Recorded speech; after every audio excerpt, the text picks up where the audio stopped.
Baseball on Comcast Sportsnet, part of the NBC Sports Group. I challenge Manny Pacquiao at 147 pounds. Manny, come break down this wall.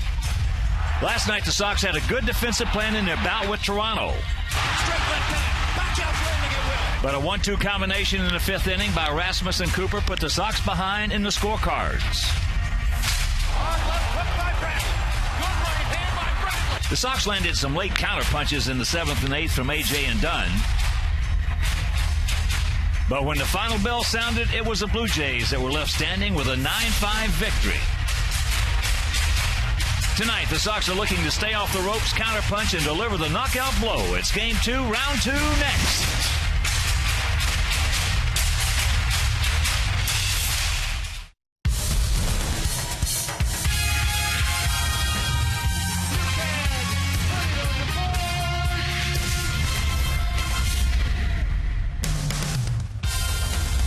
We are coming to you from the city beautiful Chicago, Illinois, where tonight Comcast Sportsnet Plus presents White Sox baseball.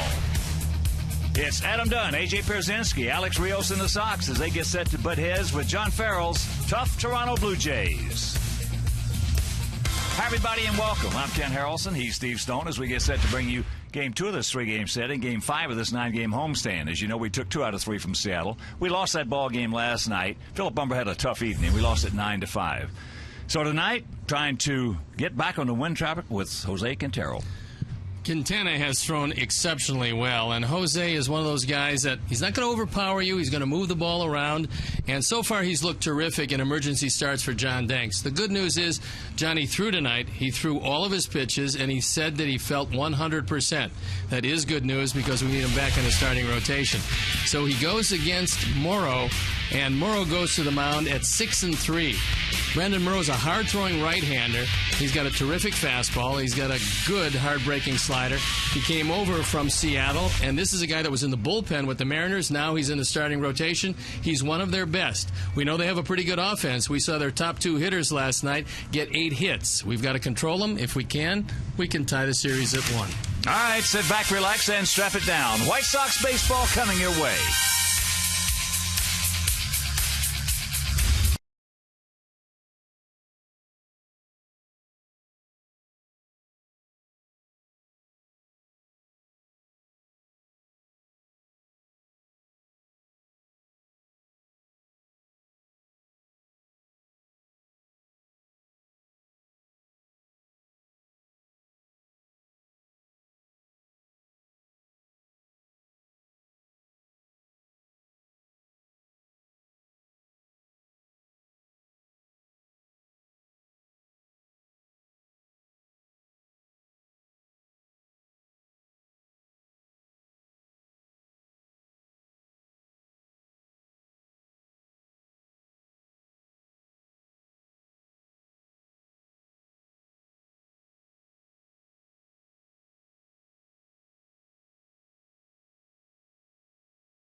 So it is time for the Miller starting lineups, and we'll take a look at how they're going to line them up for the Blue Jays, who won the ball game last night. LAWRIE leading off, RASMUS hitting second. They had 8 hits combined with BAUTISTA, Arancibia, Escobar, Johnson, Gomes, Cooper, and Davis rounded out. The defense and how they'll line up behind Jose Quintana. Viciedo, Diaz, and Rios left to right with Hudson, Ramirez, Beckham, and Flowers. A.J. Pierzynski gets a nod behind the plate, and our Lexus pursuing perfection starting pitcher is Jose Quintana. He's 1-0 this year. The ERA a terrific 169. He's absolutely been brilliant. Subbing for John Danks. He threw before the game and threw very well, so Quintana knows that he's got to impress. No better time than now. So we're ready to play baseball. I'm ready to turn it over to my play-by-play partner, Ken Harrelson. Hi, it's Steve. Thank you. And once again, good afternoon, everyone, and welcome to White Sox baseball right here on Comcast Sportsnet Plus. So happy you could join us. As Brett LAWRIE gets set for the first pitch of the ball game, and that is taken for a strike from our 23-year-old southpaw. Outfield straight up. LAWRIE 3 for 5 with 3 runs scored last evening. And he starts it off with a base hit. He has real good speed. The umpires for the game tonight.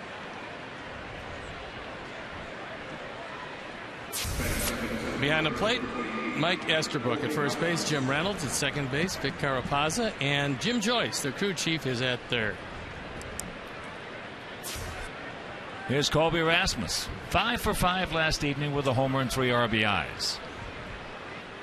Comes in hitting at 247. 7 homers and 24 knocked in. Have to keep a close eye on LAWRIE because he's got very good speed.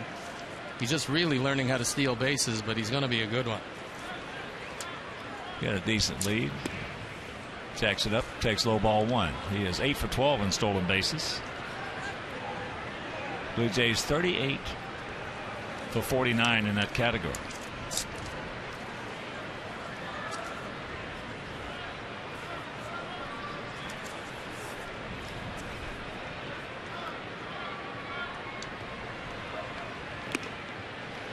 Can't get it upstairs.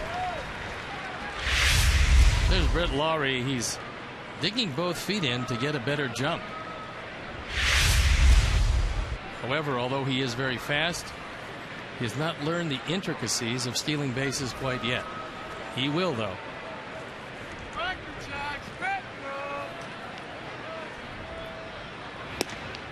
And there's the strike.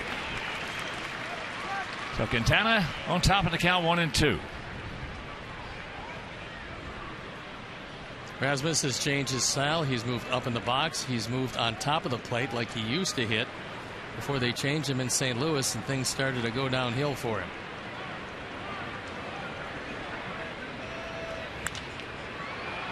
And pops him up. Beckham's got him. Out number 1. Blue Jays come in hitting at 246 with that 4.13 team ERA. 13-14 on the road, 16-12 at home.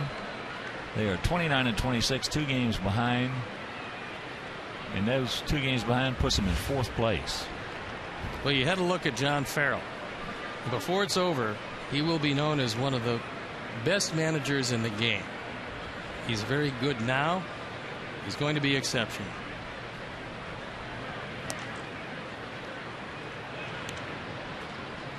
Want to know the count. There's a look at Farrell, who coached at Oklahoma State. He was in the front office in the major leagues. He was a pitching coach with Boston, and now he's got a manager job. And Bautista slams his bat down as Diaz is there for out number 2. Bautista does that every time he makes an out, as if he really shouldn't make an out. It's absolutely astonishing. I mean, he's been a very good hitter, but every time he misses one, it's like it's the end of the world. How did I possibly miss that? Well, when you're hitting 228, you miss a lot of them.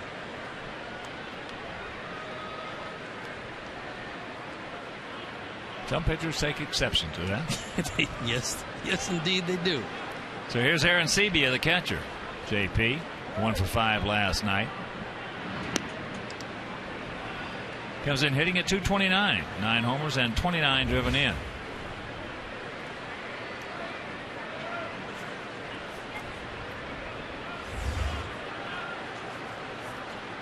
A little bigger lead now by LAWRIE.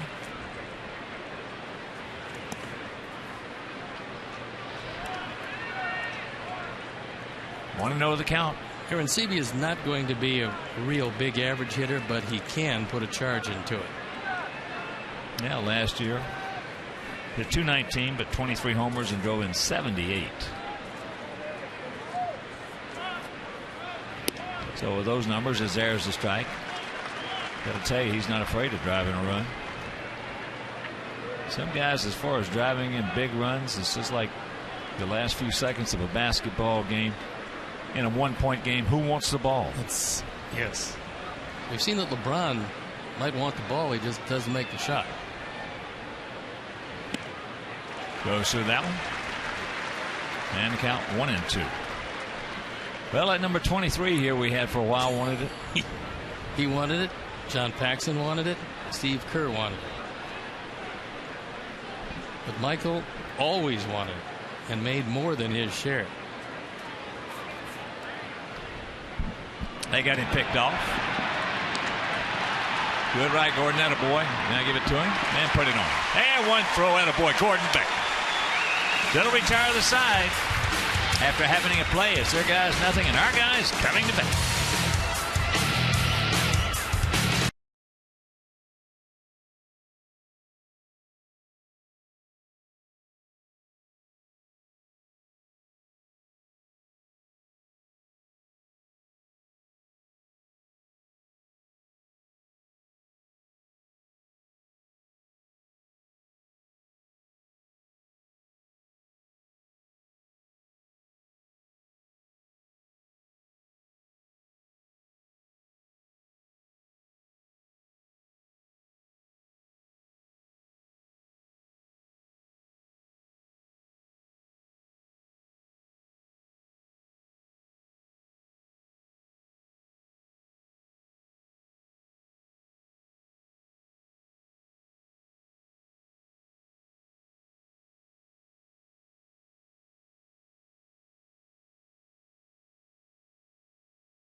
Tonight, Alejandro Diaz leading off, and Gordon Beckham, Adam Dunn, Diane Viciedo, Alex Rios, A.J. Pierzynski, who's been red hot, Alexei Ramirez, Tyler Flowers at first base, and Orlando Hudson at third. The defense, Davis, Rasmus, and Bautista left to right, LAWRIE, Escobar, Johnson, and Gomes.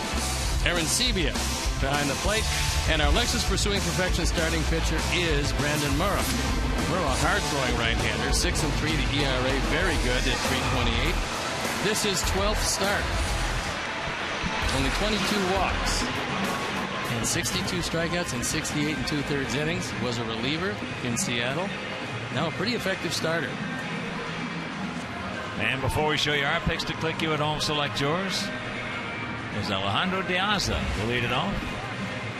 Alejandro comes in there. His numbers an even 300. 4 homers, 25 knocked in. He was 2 for 5 last night with an RBI. Up out there in right center as he pours that fastball over at 92. Alejandro has faced Morrow twice, and he has 2 hits.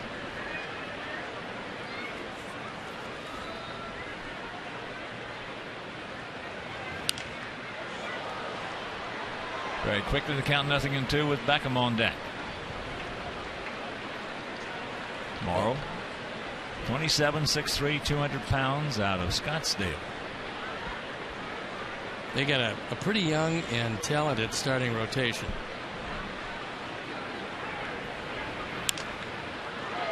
Good pitch. Paid him up inside. Fights it off. Count hangs in 0-2.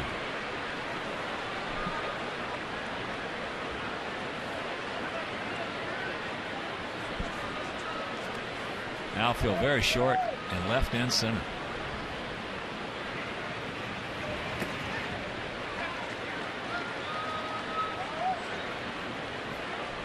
Of course, Rajay Davis has better than average speed and left.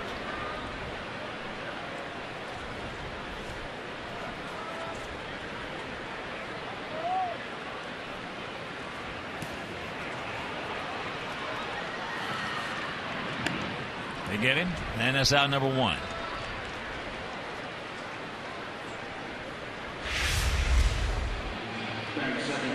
That slider just biting down and in, and it's hard. It's 90 miles an hour. You get a slider like that down and in, you really have no chance. If you can't lay off it, you're going to miss it. So here's Gordon hitting at .233, 8 homers. He's driven in 22.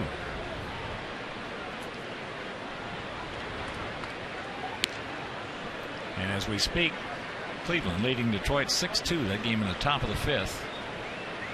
Indians have the bases loaded, 1 out, and Johnny Damon at the plate.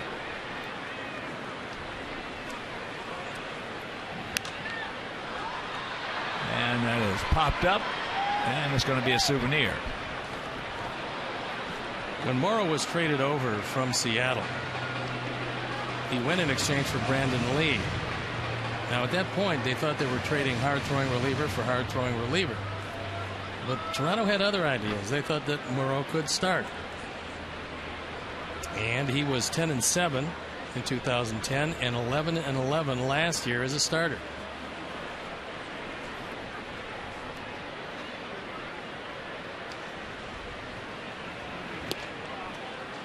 One and two the count.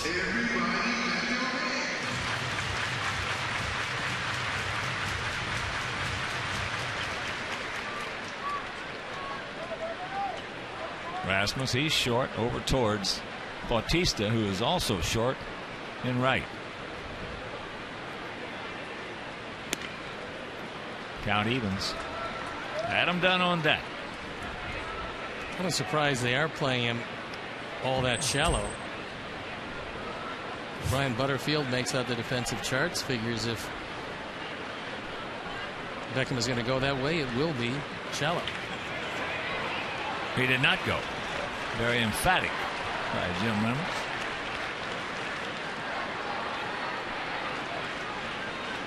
And Johnny Damon just had a base hit. It is now 8-2 Cleveland. You got to look at Brian Butterfield, one of the better baseball men around, and he's been around a long time. Payoff pitch.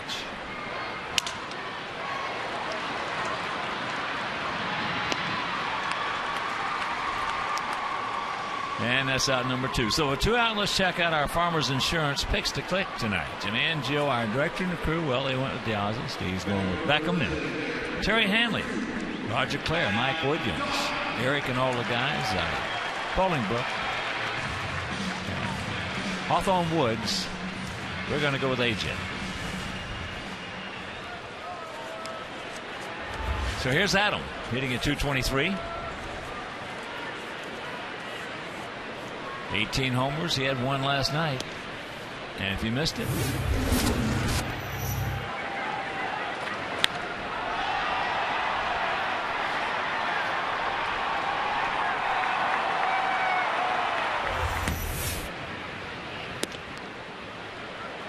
he's got a 2-0 count with Viciedo on deck. Can Eric go out with that chip in his hand, his wrist? Second in the league in home runs behind Hamilton.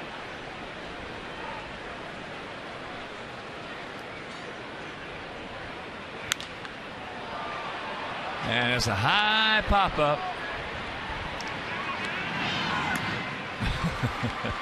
So Escobar makes the catch. That'll retire the side of 1-2-3 inning. And after one, no score.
Time later in the game, brought to you by Miller Lite. And a reminder, prorated season tickets for the rest of the season are still available. Purchase a full season plan or choose from 2 great split season plans and gain access to the best seats at the best price. Plans start below $250 and can be purchased by visiting whitesox.com or calling 312-674-1000. Aaron Sebia at the plate for the second time. He was there when Lowry was picked off. Fouls that straight back.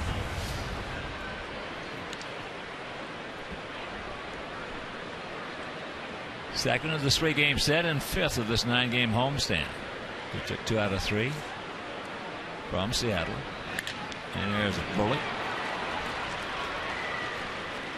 How much does it help, if at all, the fact that he was up there, saw a few pitches from Quintana, who we'd never seen before, and then Lowry gets picked off, and you get a second at bat basically in an inning? Well, the more pitches you see, the more dangerous you become.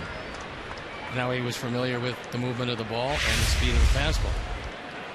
That's why Phillip had such a tough time last night. Those guys saw a lot of pitches the first time around, and the second time around, when you get 2-0-3-1 on them, they don't miss them very often.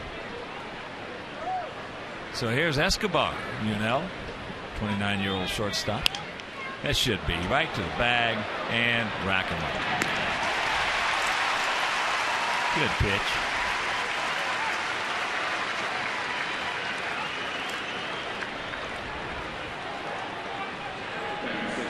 The youngster has shown in a very brief time that he can get himself out of some jams. This is a very easy 6-3. Gordon was there, but no help necessary. So quickly, there are 2 outs. That'll bring up the second baseman, Kelly Johnson, hitting at .250, 9 homers and 28 driven in. Blue Jays have 79 home runs, and we have 71.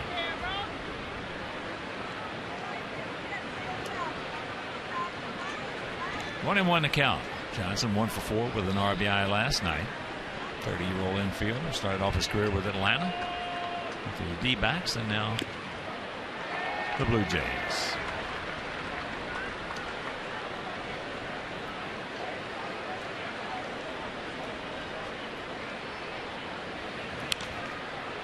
Fouls that back.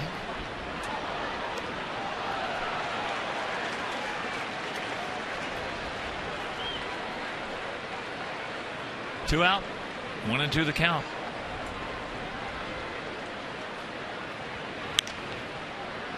High pop up.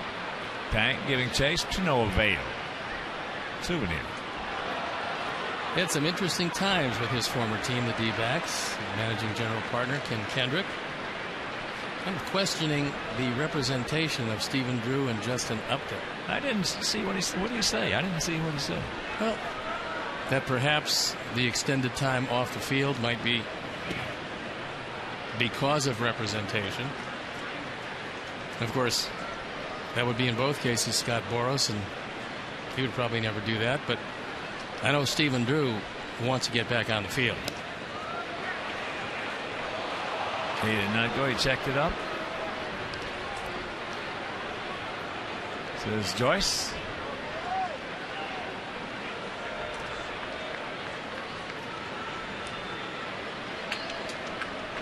Well, Scott Boras has had a lot of problems with management and players. So there is ball 4.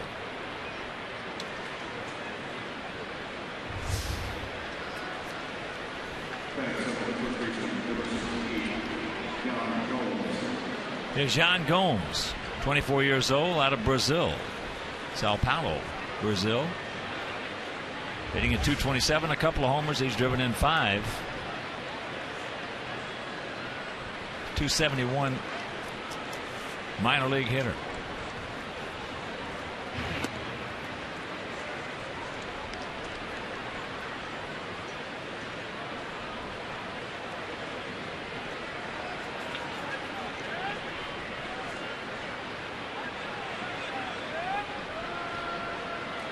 Outfield straight up, bunts just a bit. And that's in the dirt. Gonna go as a wild pitch, and on the play, Johnson scampers into second. So that double play now looming large. That ball right into the ground in front of the plate. Difficult ball to handle. And Johnson moves up easily. Second wild pitch for Quintana. Pops him up. Come back. Come back. Nope. George Jacobs almost made that play. George, of course. Windy City Limos down there in that. There he is. His Eminem jacket.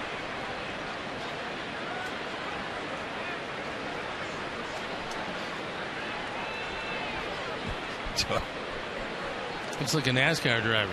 Well, he didn't want any part of that pop-up. I don't blame him. I don't know either.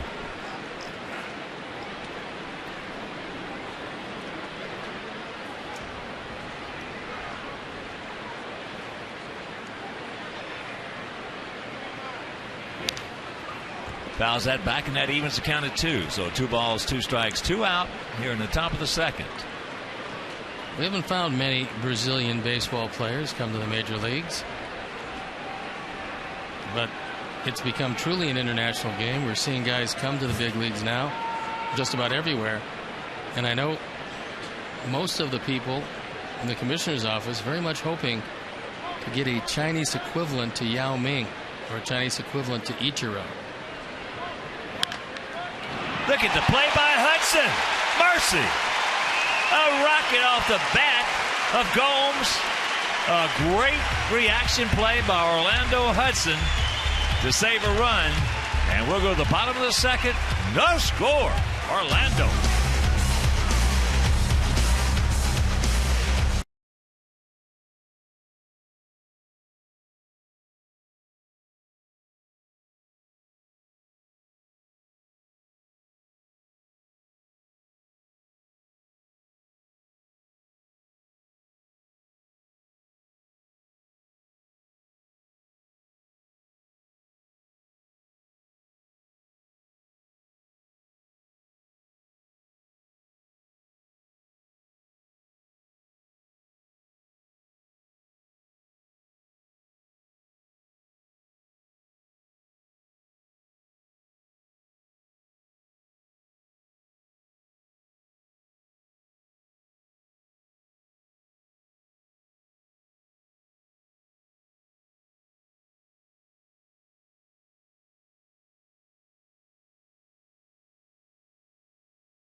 what a spectacular play by Orlando Hudson.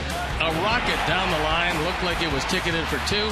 Orlando in the webbing of his glove, able to grab it, save a run, and who knows more in the inning. And here's Tank. Tank's first pitch strike. Tank hitting at 271, 12 homers, 29 knocked in. That was some kind of play.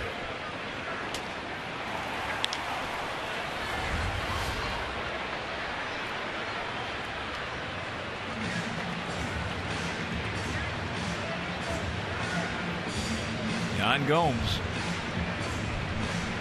finding out that was a base hit in the minor leagues. It's a base hit a lot of places. Just not tonight, not here. The 0-2. Sitting next to Frank Thomas in the dugout as he was talking to DAYAN VICIEDO.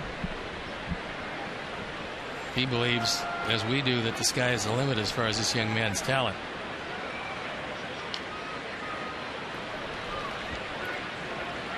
Well, the last right-handed hitter we have had who's had plate coverage like VICIEDO was indeed the Big Hurt. And the ability to drive the ball to the opposite field if they stay away. There's the shot. Well, when Big Frank first got here, he could drive the ball to right field. And as years went on, he got to where he could not drive the ball to right field. But he's never, as strong as Frank was to center, and just a little bit right of center, and all the way around to the left field line. As strong as he was there, he was never able to hit the ball harder to right field than VICIEDO. You saw much more than I did. And also they had different styles. Frank was right on top of the plate, and VICIEDO is somewhat off the plate. So here's Alex. Takes first pitch strike.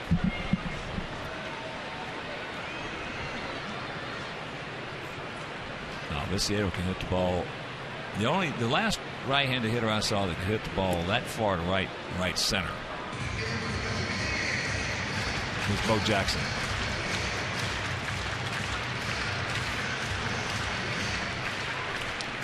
There's the Big Hurt. He's a good-looking man.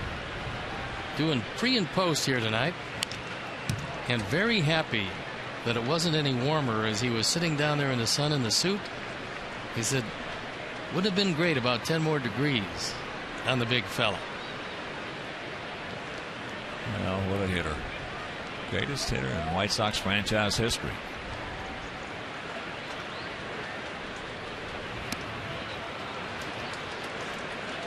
So 2 down.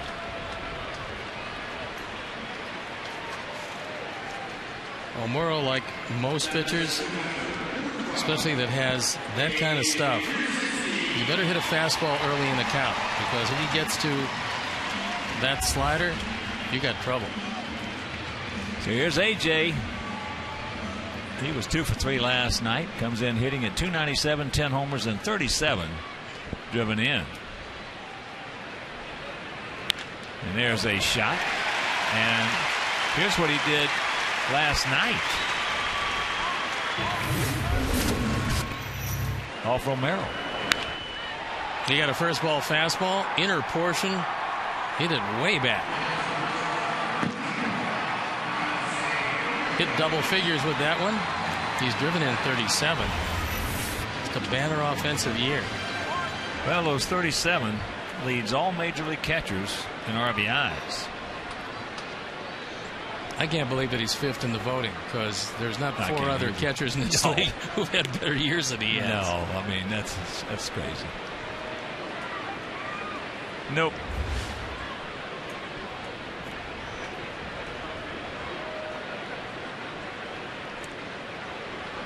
Alexei at 220, a homer. He's driven in 25.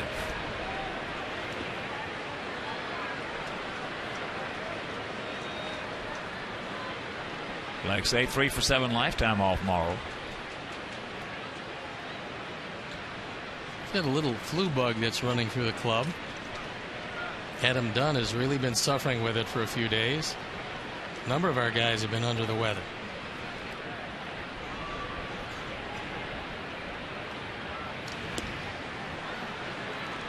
Off speed, and the count 1-2. Here's looking at him, who said that he finally stopped taking the medication. You see him still coughing. He's still not 100%. But he's in there, because a big man knows that we can use that left-handed bat.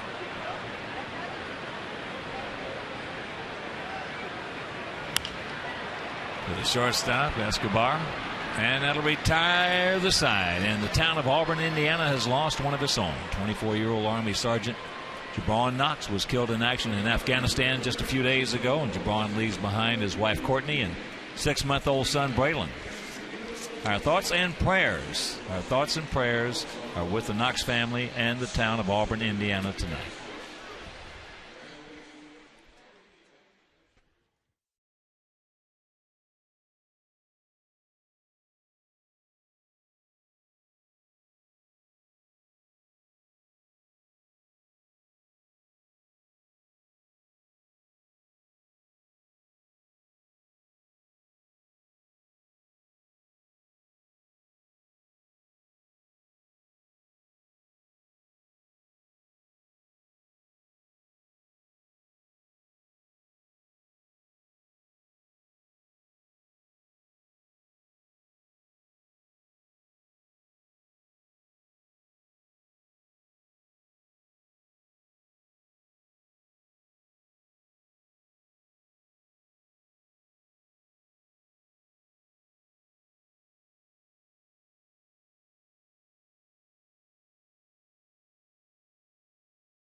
No score.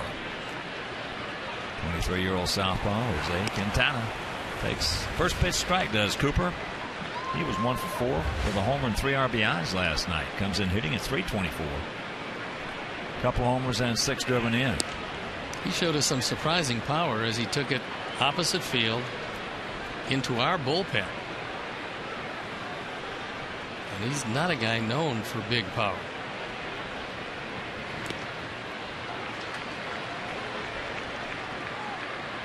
One and two the count.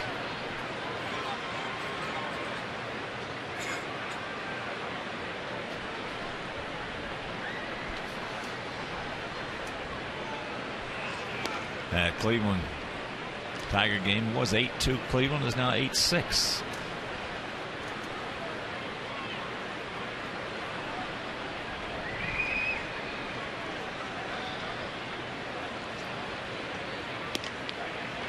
Good pitch, didn't get it. Oh, that one didn't miss by much. He threw a cutter. Our BMO Harris Bank pitch tracks. Just off the corner.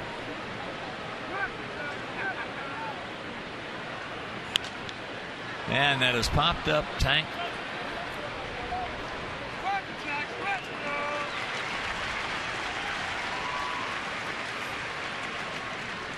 One out. Bring it to left fielder Rajay Davis. Hitting at .228, 3 homers. He's driven in 11. You always have to watch the bunt, especially with a left-hander on the mound. A push bunt to the right side. Davis has great speed.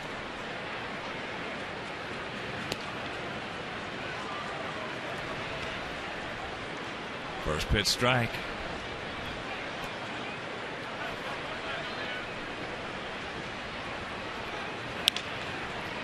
Get over there. Get over. No. I think that's just inexperience on the part of Tyler Flowers. Not knowing where Gordon Beckham was. If he stayed home, you make the play by ranging wide of the bag. Pretty tough for Quintana to beat Davis, who's just awfully fast. Left-handers fall off to the third base side. Not even close at first. There's Brett Lowry. Lowry. Sharp single between first and second, leading the ball game off. And Davis is 10 for 12 in stolen bases. He has a good lead.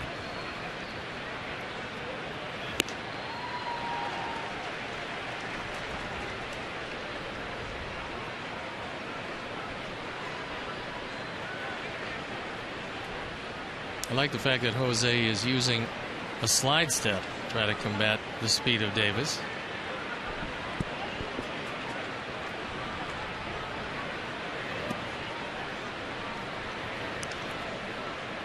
One out, 1-1 to count.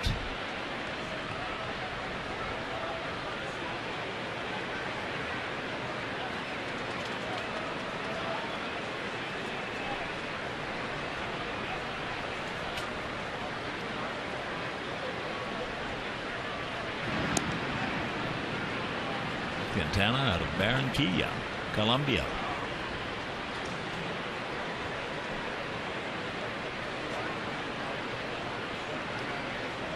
He was a Yankee product. Couldn't make it over there. We got him as a minor league free agent and a good acquisition to our organization. There he goes. And that's foul back. So 1-2 to Lowry.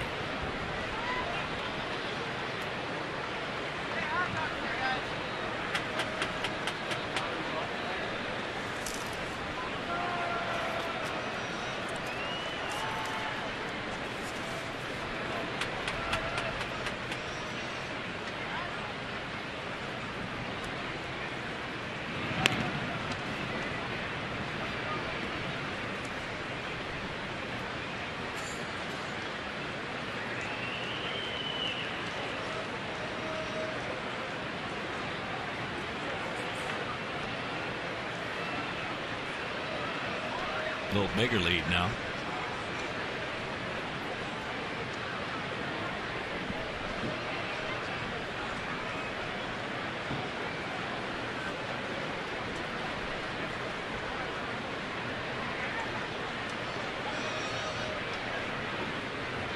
There he goes.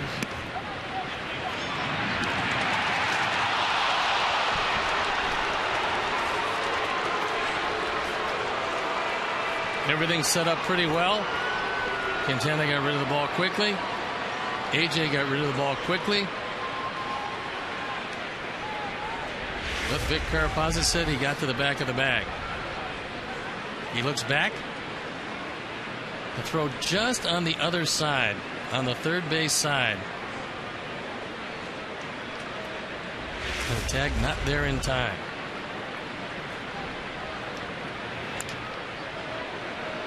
Laid him up. Hudson throws him out. Davis stays at second. 2 down. Good pitch by Quintana.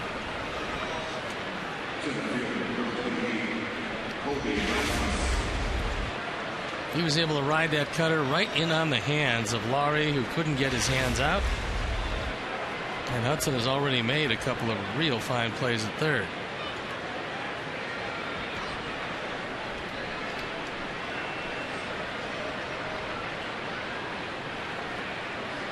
RASMUS popped up to back him.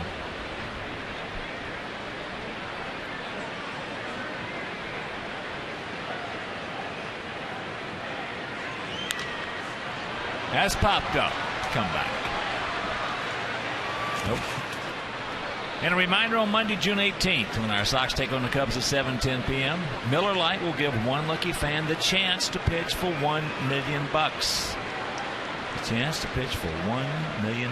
So for tickets, call 866-SOX-GAME or visit WhiteSox.com. That's Monday, June 18th.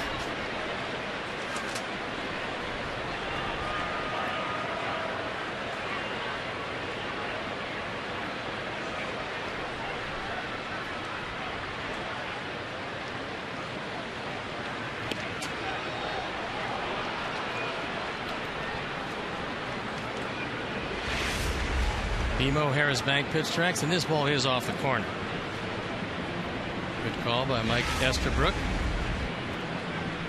It was tempting enough, but Rasmus, who was right on top of the plate, saw it all the way. And that is a souvenir. So the count runs to 1-2. Rasmus, just tuning in, 5 for 5 last night with a homer and 3 RBIs. And I mean, he hit 5 rockets. Well, there was no doubters. They hit the gaps. They went out of the park. They went down the line. No duck snorts in there. He looked like the hitter that St. Louis thought they had when he was a crown jewel of their minor leagues, the entire minor leagues. There's a Matabatacola. And it'll retire the side. We go to the bottom of the third, still no score.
Who set the Blue Jays rookie record with 24 home runs in 2002? If you think about that, we'll get back to you a little later in the game with the answer.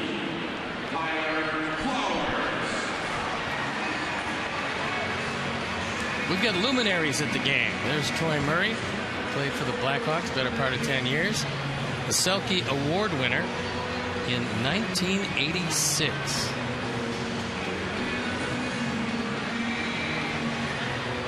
Flowers, Orlando Hudson, the second hitter. Orlando's already made 2 good plays if you are just joining us. Flowers hitting at .229, a couple of homers. Takes it up and takes ball 1.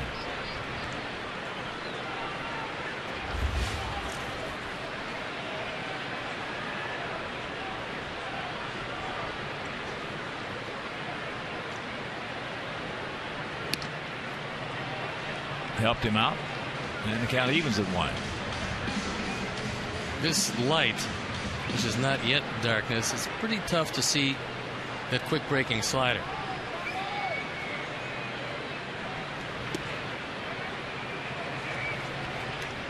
For last night's game, Tyler Flowers was taking ground balls at third. Robin Ventura said he has no doubt that he's got good enough hands to play first base. Out and around that one, and you can visit participating Chicagoland Great Clip salons by June 8th for the Great Clip Summer Sweepstakes Code. The grand prize winner will throw out the first pitch on Mullet Night, June 22nd, plus get 4 White Sox game tickets and 4 pregame patio party tickets. Great Clips, it's going to be great.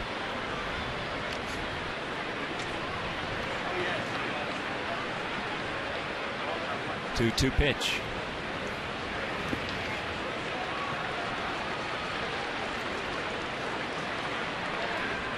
There's Foley. Had a chip in his wrist. They flushed it out. Hopefully ready to go by tomorrow's game.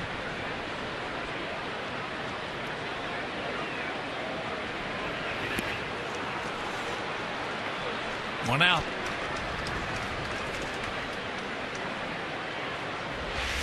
Another hard-breaking slider out of the zone, but Tyler could not check his swing. Here's Hudson.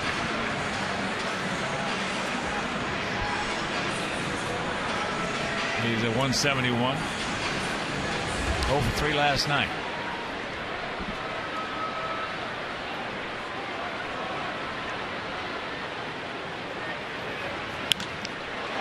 There's a shot. Rasmus is going to get there as he just hit too hard, stayed up for him. And that's a hang woofing for Orlando. Rasmus is doing something that we like to see, and that is playing a fairly shallow center field. It's the case of Orlando Hudson. He's going to dunk many more balls in front of you than over your head.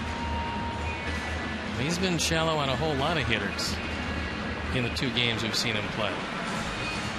There's Alejandro. Struck out on the wicked slider down and in. Takes the bunt, takes the ball.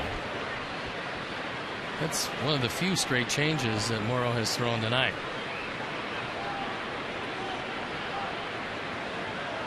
No runs, 3 hits, no errors for them. No runs, 1 hit, no errors for us.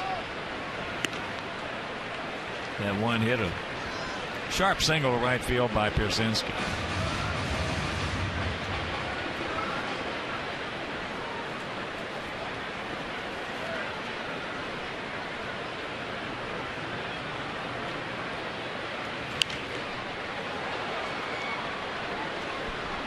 And Charlotte, our AAA team, is taking up first place in the International League. They won last night 3-1 at Toledo.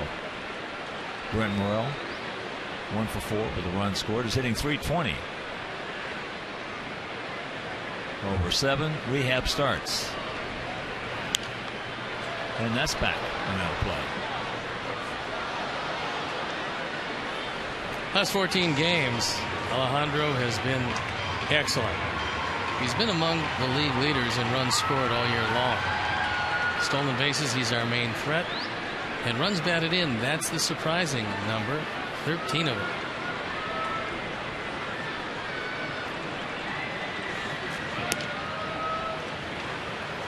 Full count.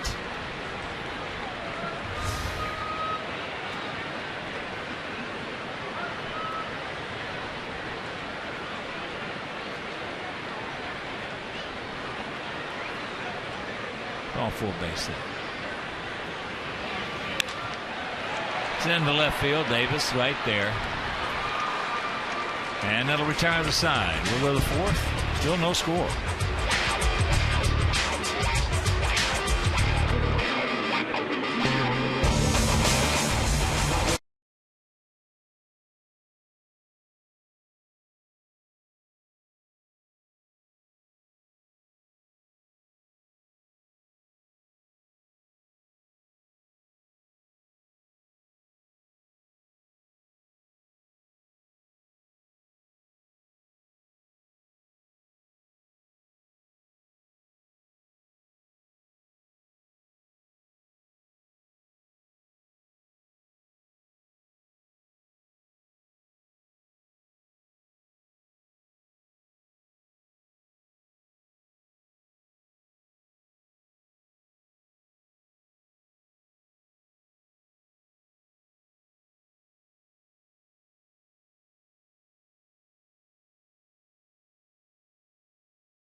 Doritos Locos Tacos from Taco Bell.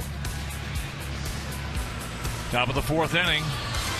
Bautista going out to center field. Will lead it off for the Blue Jays. Takes down low.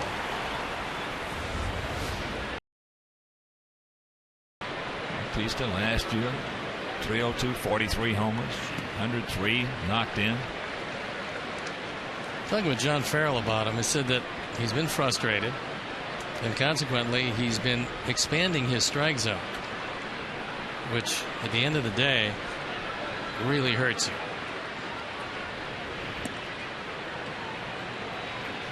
That's the only time the big hurt Frank Thomas ever got in trouble, when he expanded his.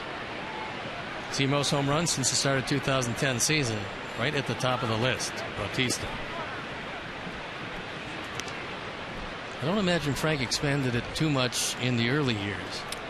No, for 8 years he was the best right-handed hitter I ever saw. But a lot of times when our club wasn't scoring, he felt like he had to do some things, so he expanded it, and invariably it put him in a bit of a funk.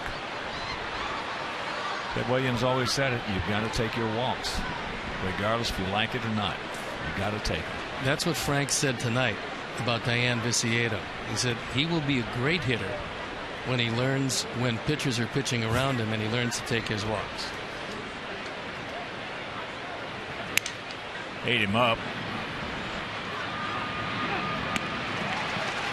And that's out number one. Yeah, you got to do it. You don't want to sometimes. You know, you got a man on third, one out. And they're going around you. You start expanding that thing, all of a sudden, first thing you know, you're going to be in trouble. Well, especially Frank in his glory years, they weren't going to give him, they weren't going to let him beat them. They're going to let the next guy beat him.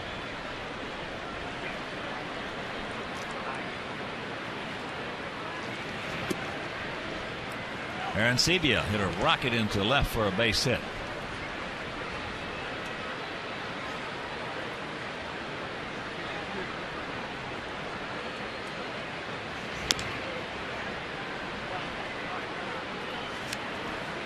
The ball is striking out.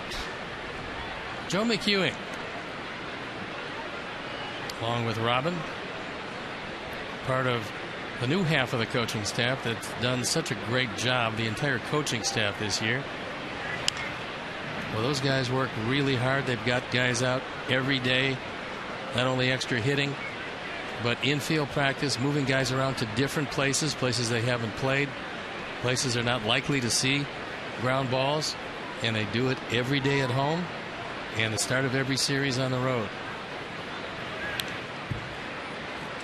That was one of the things that made Don Shula a great football coach.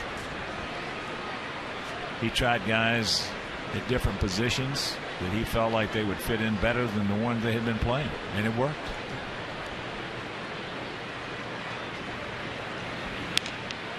That's fisted. Can he throw him out? Beautiful play again by Hudson. Mercy. Orlando trying to qualify for the Gold Glove tonight. What a play. He's made 3 real good plays, 2 of them spectacular plays, and this one fell into the spectacular category. Yeah, you can see Alexei, even if he comes up with, it's not going to throw him out.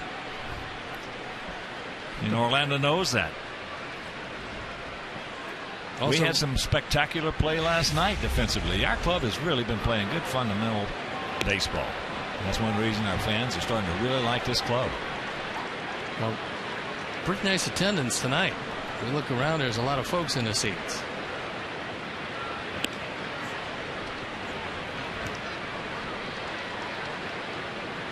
Escobar hit into a 6-3 double play.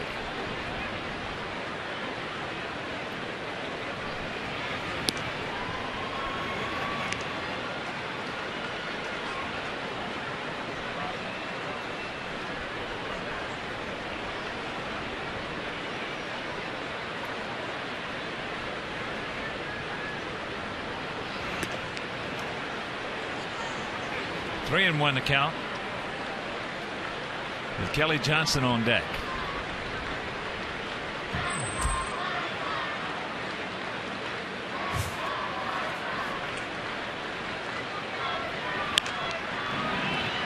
Count got him.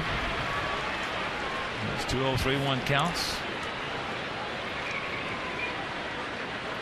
Last night, overall, we didn't play a good game, but defensively, it was a highlight reel.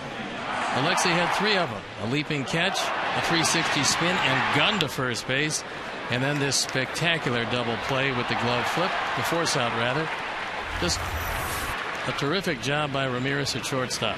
And the double play started in spectacular fashion by Beckham. Here's Johnson, who walked.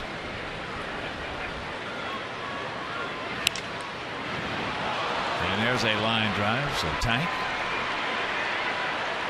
gets to it and holds the runner at second. So 2 out, 2 on. The word is out on Viciedo. Well, another good play by Viciedo, getting to it quickly, because that other 90 feet you might have given up had you not gotten there. Might mean the difference in a run if there's a ball in the dirt. Well, it makes it a lot easier on your pitcher if he's pitching with a man on second versus third, as you all know. You've been there and done it. You get confidence you can bury that breaking ball in the dirt and know you're not going to give up the run.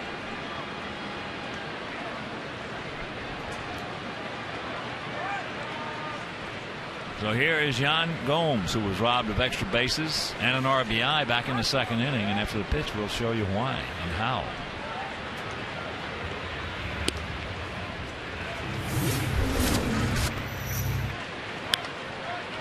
And a vicious line drive, and right in the webbing of the glove. Orlando Hudson takes it away.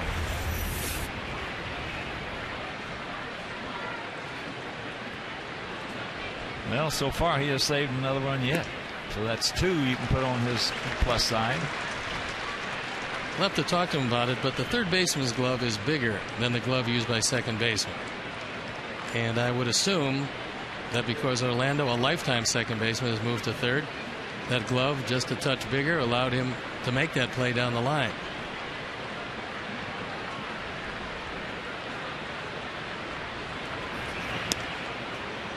Blowing away a ball and 2 strikes. Second baseman wants that smaller glove because when he reaches in on a double play, he can't be fishing around for the baseball. He's got to be able to go in, grab it, and get the throw off.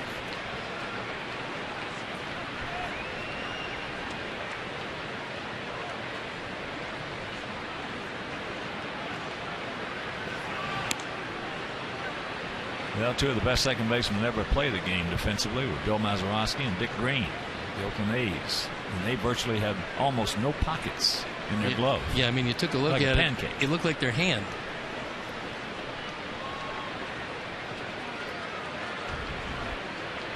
Two on, 2 out, 2 balls, 2 strikes. That's popped up. AJ may have a shot at this one. He does. He makes it, and that'll retire the side. So once again, the youngster, Jose Quintana, pitches out of a jam.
who set the Blue Jays rookie record of 24 home runs in 2002? And the answer, Eric Hinske, named AL Rookie of the Year.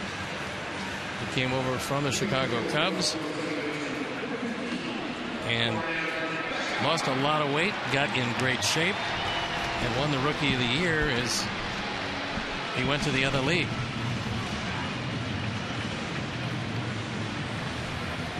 It's bottom of the fourth inning. No runs, 5 hits, no errors for their guys. No runs, just 1 hit, no errors for our guys.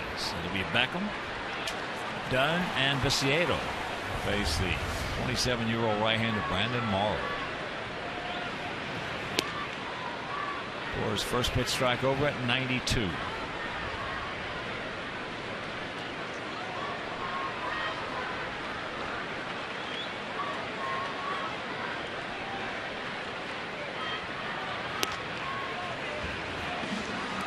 And the count 0-2. You take 2 fastballs that had the whole plate, 91 and 92, and now you're staring right down the barrel of that slider.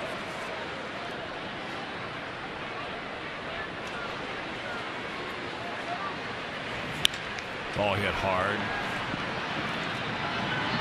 That one at 95. 0-2 pitch. Too good a pitch for Morrow. That's all you can do. Pretty good pass on it. Now, third baseman, LAWRIE goes out into right field as they put the shift on. And he will be deeper in right field than anybody that we've seen with Adam Dunn hitting. Adam popped up to Escobar at short in foul territory. You'd be hard pressed to get one between LAWRIE and Bautista in right field.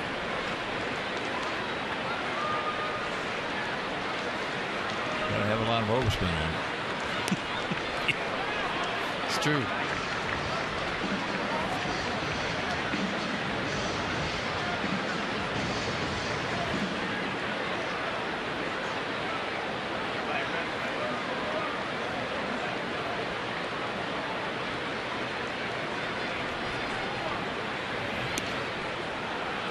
High and wide, 3-0.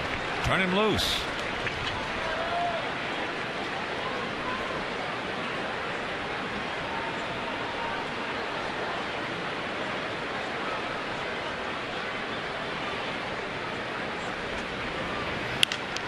He does, and there's a rocket that LAWRIE's going to throw him out on. If he gets it up, it is way out of here. Meanwhile, 2 down. He threw that ball off the mark, forcing Gomes well off the bag. And then it became a very close play at first as Adam crushes this ball.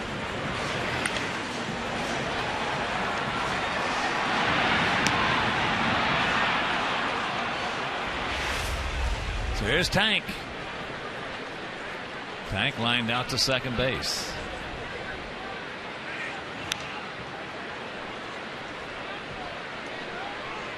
Looking for it, got it, and underneath it.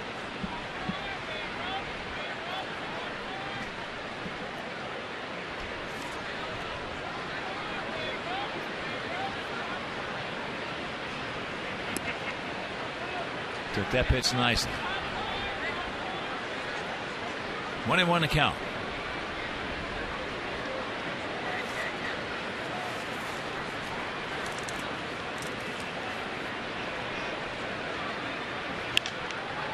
That's into right field. Bautista, he's there, makes the catch.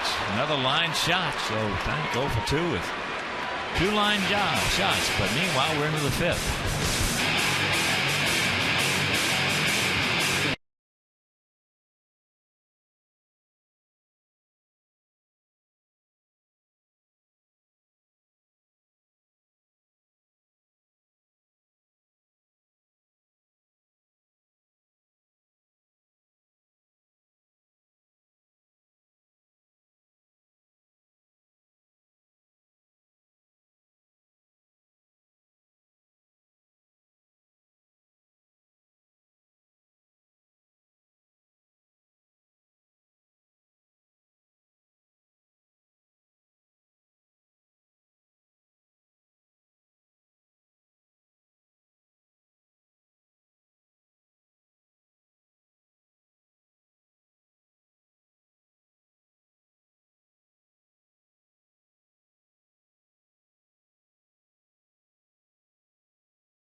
and LAWRIE. First pitch strike. Cooper popped up to left field.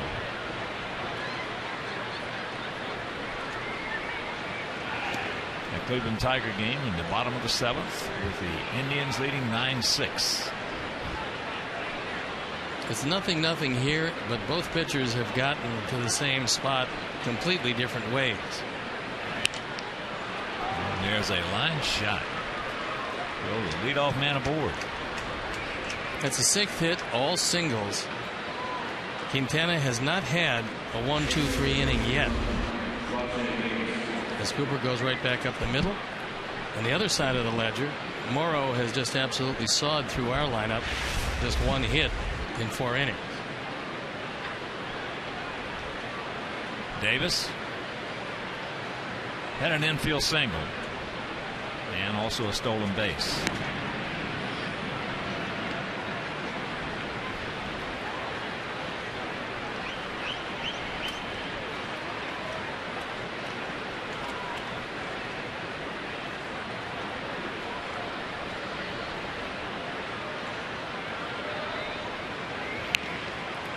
There's a bunt and good. Just foul.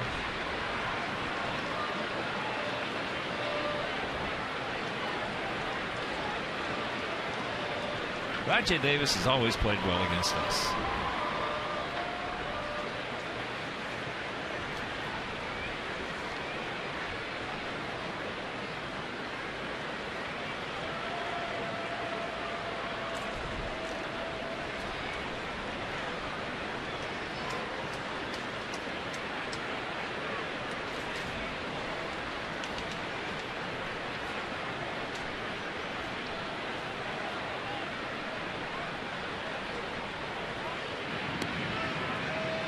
Outfield straight up for the most part, spread out.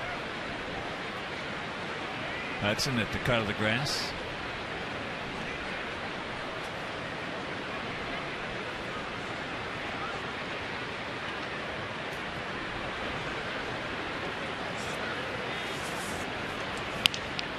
Oh yeah.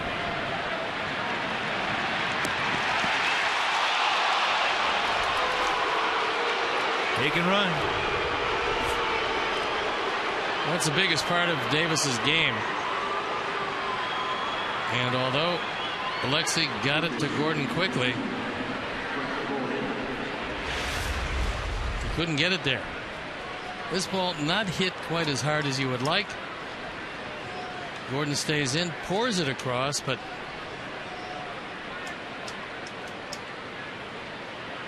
boy, it's a bang play at first. Yeah, it looked like he was out.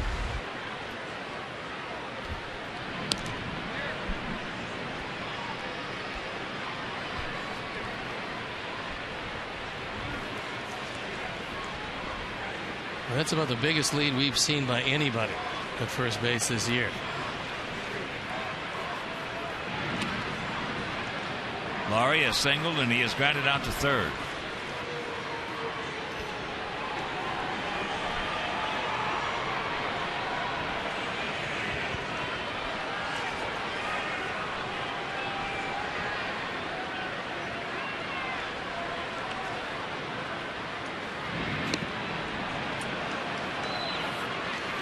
Here's our AT&T UVerse multi-view.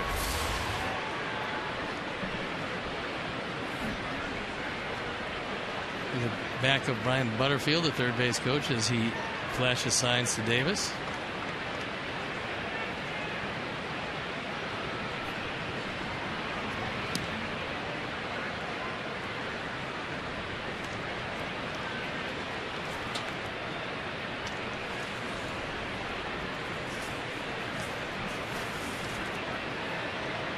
Outfield straight up and spread out for this 22-year-old. Very talented third baseman. He's grounded into 5 double plays despite the fact that he can't run. That's because he does hit the ball very hard.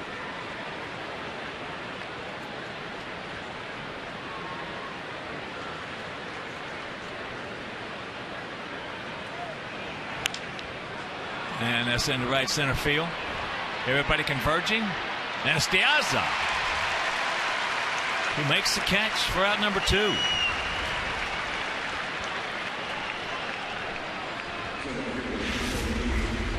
This one out into right center. Diaza with a much better shot at it. Calls off Rios, who gives ground and makes the play. So that'll be Rasmus. Well, it's been a long time, if ever, in all my years in this game, that we have had 3 youngsters come into the major leagues as strong as Trout, Bryce Harper, and LAWRIE. You could all run like that. Never recall 3 of them coming in. They all can really run. Yeah. There he goes. You weren't going to get him anyway, but on the third base side, too far to go with the tag. And Davis has swiped his second bag of the night. He got a great jump.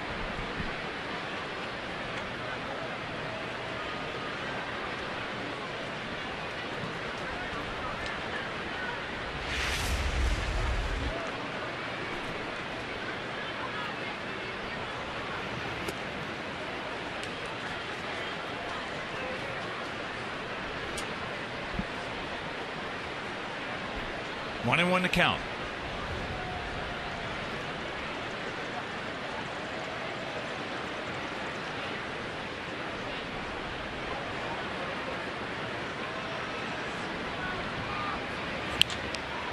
It's going to be a 1-0 Toronto lead.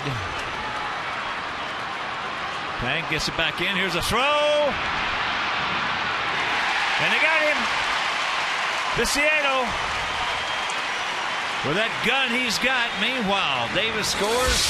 We're halfway home, trailing 1-0.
And we got a break at second base.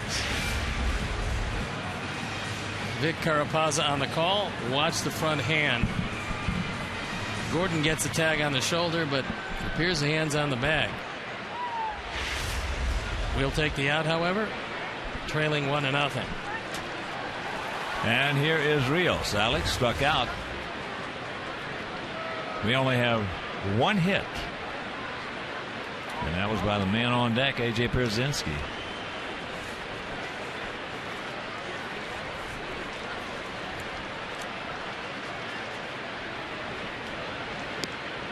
First pitch strike.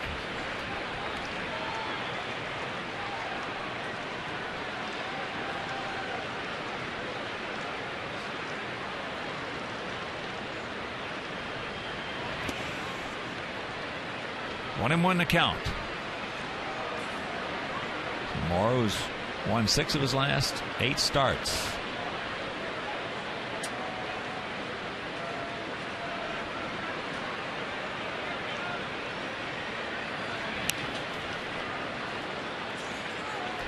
The worst part about that, he's only given up 3 runs in 43 innings. Well, he has great stuff. He'll pitch at 91 to 93, but when he has to, he can reach back and get 97.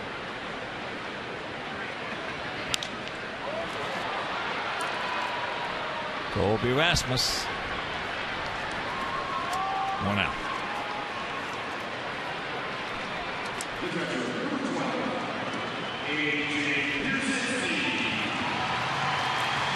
So here's AJ. Just smoked a single in the right field. Put a short, quick swing on it.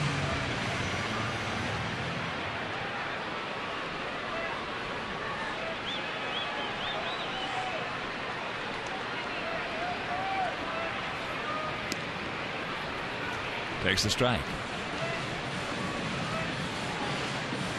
Well, that East is really jammed up.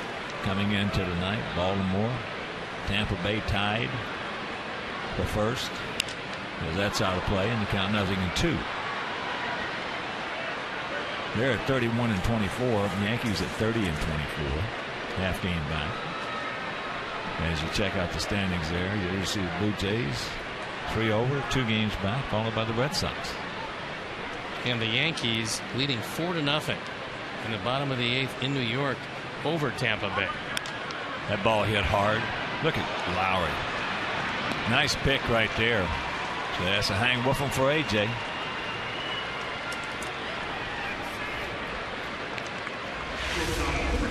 LAWRIE's made 8 errors this year, but he's a very good third baseman. He's going to be a whole lot better. He's got great range, a very strong arm, and he shows you pretty good hands on that one with a lot of overspin on it. He's fun to watch. Yeah, he's an animated player. ALEXEI takes ball 1. Yeah, he is fun. We've got, I'll tell you, we're lucky. He's a terrific young talent coming into the major leagues. Well, I asked some of the coaches about LAWRIE, and he said he's Bryce Harper without all the publicity. He's about as big as he is. Maybe not quite as much power, but a lot of power, and they both can run like the wind.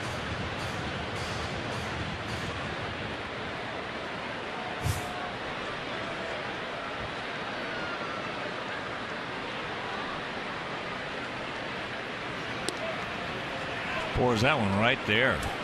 Got a cookie and couldn't do anything with it. Well, it's been a long time since a teenager made that much of an impact on a club running for first place. Harper's hit some late home runs, some game-winning home runs.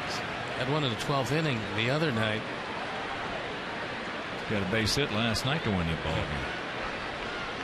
He also has one of the best arms in the major leagues in the outfield. One of the reasons why they moved him from behind the plate. As soon as they drafted him, they moved him to right field. I know he can probably play center, but they like him in right for the time being. The 2-2 pitch. The ball's hit hard.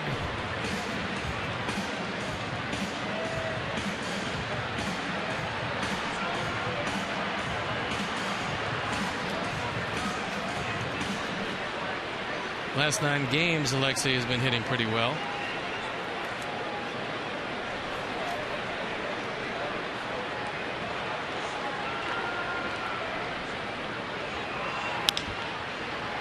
Off the end of the bat, Escobar. So that is 10 in a row retired by Brandon Morrow, and he leads it 1-0.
Kick off a 3-game set against the Astros. Coverage begins at 6:30 with White Sox pregame live. White Sox Astros Friday night at 6:30 right here on Comcast Sportsnet. Jose Bautista has gone out to center and grounded out to short.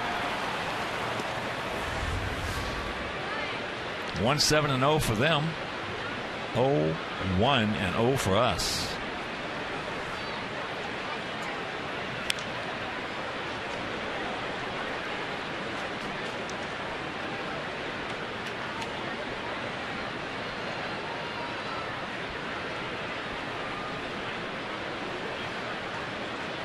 Bautista, even though he's hitting .228 coming in, he is now at .225. Go along with his 14 homers and 39 ribbies. That's pretty good production for .225.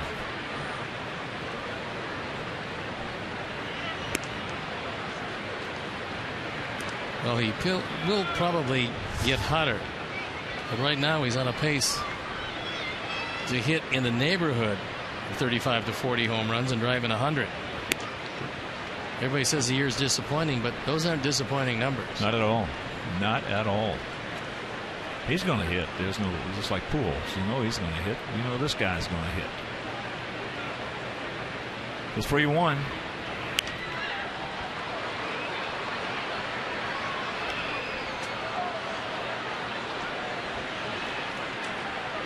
It certainly looks like there's a lot more urgency in his swing than we've seen in the past. Yeah, he's really anxious. There's no doubt about it. Might be able to get him out of the strike zone here. That way back. Or not. That is way back. He's going to hit. It's 2-0.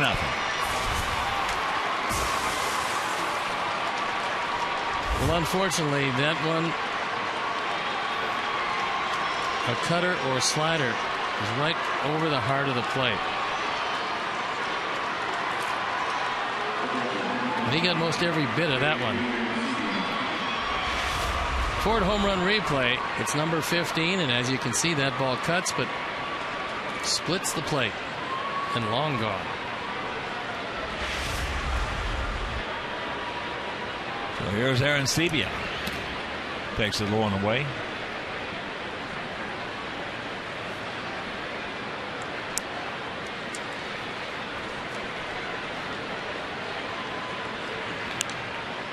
That's just the second home run that Quintana has thrown in 21 innings. The young man has been very impressive. Very. I mean, you know, here's a rookie, 23 years old, coming up from Double-A. Doing what he's done is there's another bullet. Aaron Sebia, he's got that slot down. Yeah, you want to drop one down and into him, you got some problems. 423 feet. It is estimated on that home run.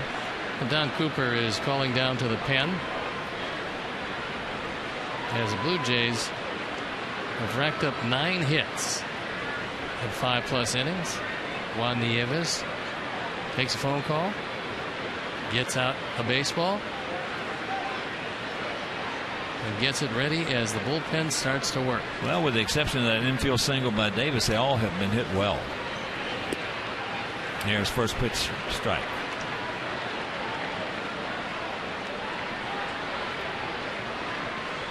If you're going to compete in the American League East, you better have some bangers in your lineup, because you're going to face some pretty good lineups.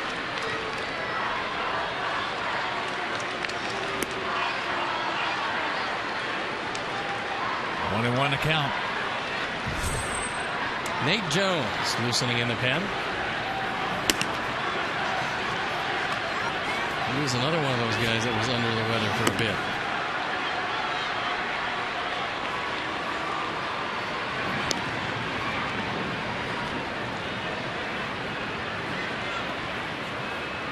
Yeah, Nate had the bad boiler.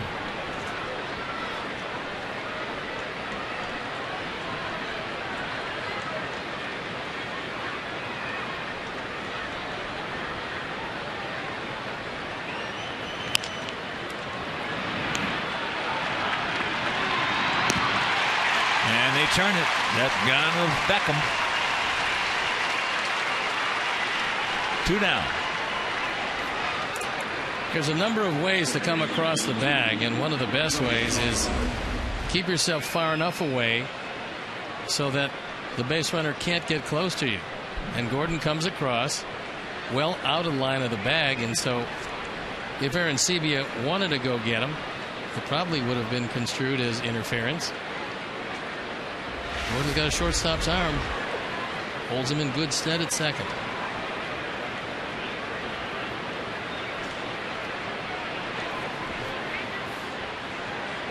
So here's Johnson. Can I check it up? Yeah, Quintana has really been impressive with the scenario, the whole bit.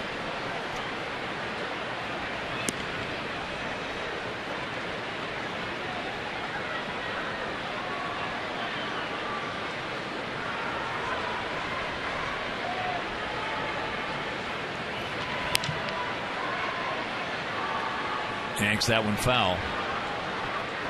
Well, there's a decision to be made, and when John Danks does come back, and before the game, Robin said that they have a plan. He's not going to let it out quite yet about what they're going to do. As Johnson goes down, AJ will put it on him, but the long home run by Bautista will go to the bottom of the 6th, trailing 2-0.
From our Chuck and Bill, plus go live to Robin's post-game remarks. So don't miss Galaxy White Sox post-game live immediately following the game on Comcast Sportsnet plus Fans Best Friend. Well, there's our Chuck and Melton, Bill Melton, and of course Big Frank.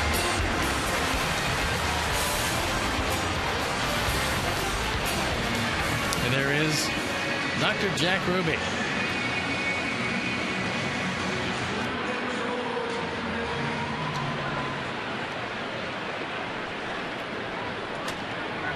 We're in the 6th inning and trail it 2-0. Flowers, Hudson, and Diaza.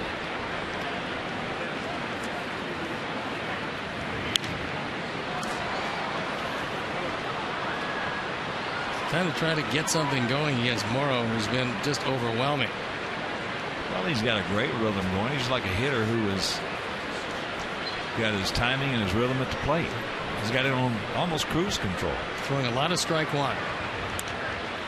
And in this case, strike 1 and 2. When you see a guy featuring and pitching from 90 to 95 like he has today, and he's just powering that fastball in there, attacking the strike zone, you know he's not thinking about anything. Nope. It's just happening. He's letting it happen. I was going to say, he's got everything going for him and making the most of it. Fouls that off his leg.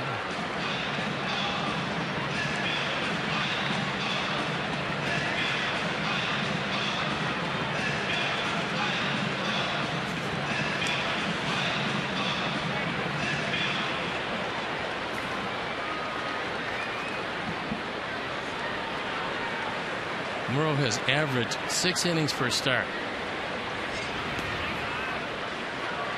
Well, I hope that's what his average is tonight. I don't care who they bring in. Yeah, if we can get him out before he gets through the 7th, that will be a good thing. All those vibes are transmitted to the hitter. That's one of the most tangible things in the game of baseball. Vibes between the hitter and the pitcher, and the pitcher and the hitter.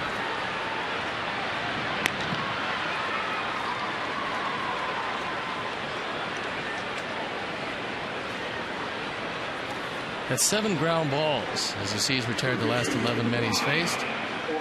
So he sets him up with the fastball, wipes him out with the slider, and he's been around the plate with absolutely everything. This is a guy that's got an overwhelming fastball, and he hasn't come close to walking anybody yet. I mean, you get a guy like that, you're not going to be 2-0-3 one off him very much. Hudson 0 for 1. He hit a line shot right to RASMUS that hung up for him.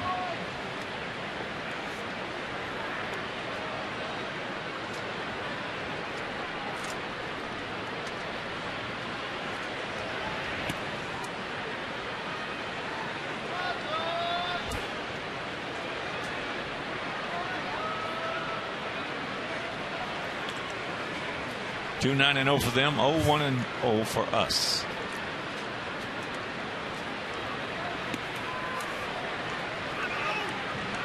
Two and 1.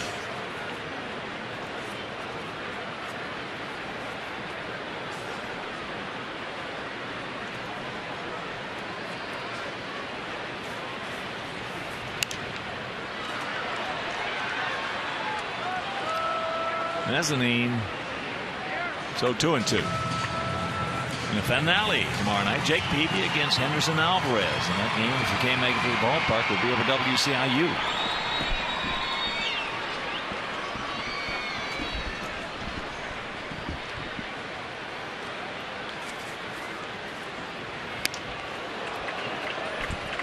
One of the few full counts he's had.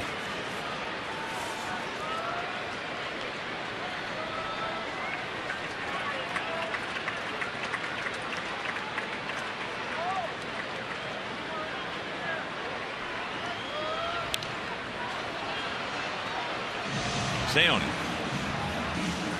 Stay on top of him, Orlando. As you can see, no trouble innings at all. Morrow's been remarkably consistent as he's used 75 pitches to this point.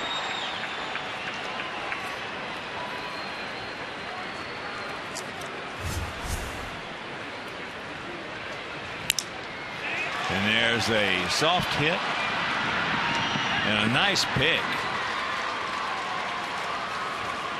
Nice pick right there by Gomes.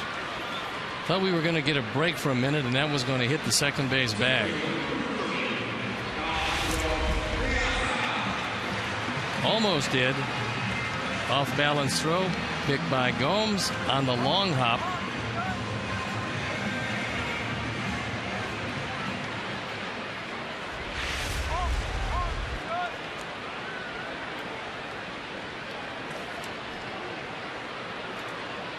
Well, here's Diaza. Strikeout. And a fly out to left.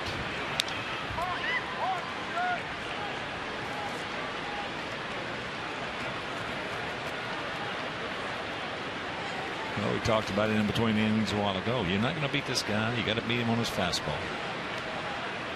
And almost without exception. And that exception being 2 straight changes. He's thrown first ball, fastball 90% of the time in the strike zone.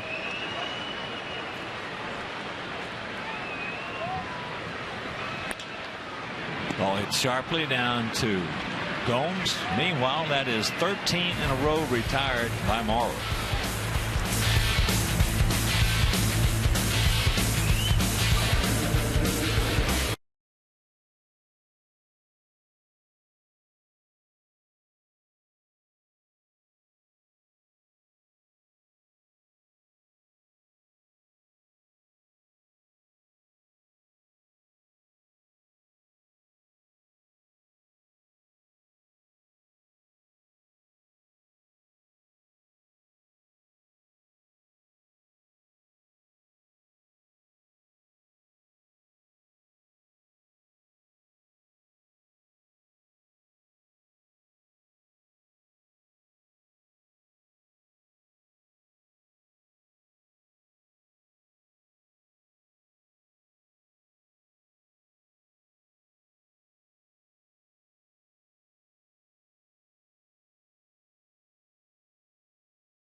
Comcast Sportsnet. Tomorrow, Chicago Bears first-round draft pick Shea McClellan joins Tribune writers and host David Kaplan to discuss the day's hottest sports topics and set the table for the night ahead. Chicago Tribune Live, presented by Captain Morgan. Tomorrow night at 5:30 on Comcast Sportsnet, fans' best friend. Nate Jones comes into the game. So Quintana is gone after 6 innings, giving up a couple of runs on 9 hits. And Nate Jones has been terrific. 3-0 ERA, 161. 28 strikeouts in 28 innings. Left-handers hitting 106. There's a look at the youngster. Didn't have his great stuff, but had good enough stuff to hold a very strong hitting lineup to just 2 runs, but fortunately the offense has not been able to touch Brandon Morrow. Here's Gomes. John Gomes, robbed of extra bases and an RBI by Hudson. And he is fouled out to AJ.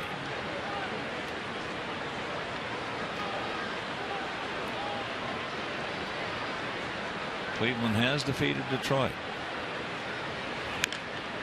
Ouch. You could hear that from up here.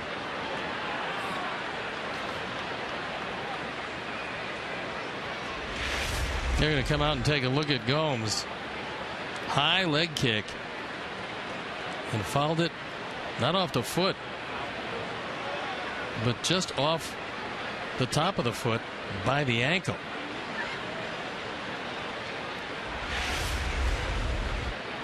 That got him square too.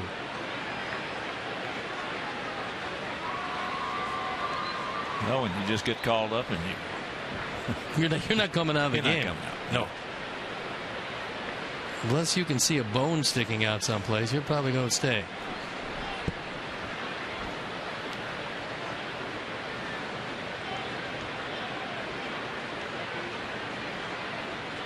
Blue Jays are one in the 5th, one in the 6th. And there's the strike. And Brandon Morrow, just tuning in, is retired. He's only faced 19 guys. He's retired 18 of them.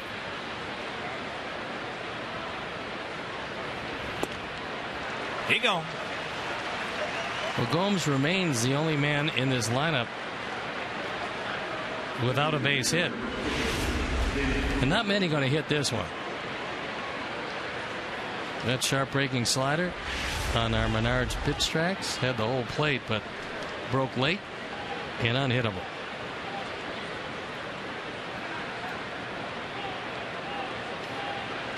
David Cooper is 1 for 2.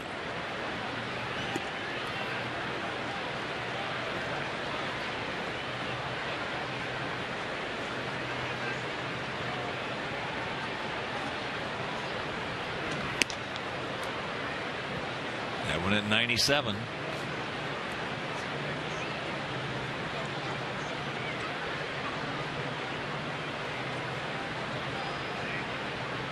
Top of the 9th in Washington. Nats leading the Mets 5-3.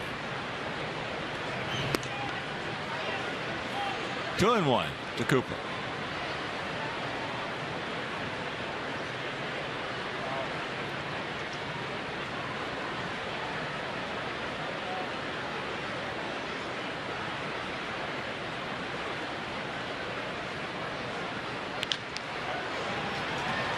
Cooper's got a short stroke. As they get that one back in, so 1 out, 1 on.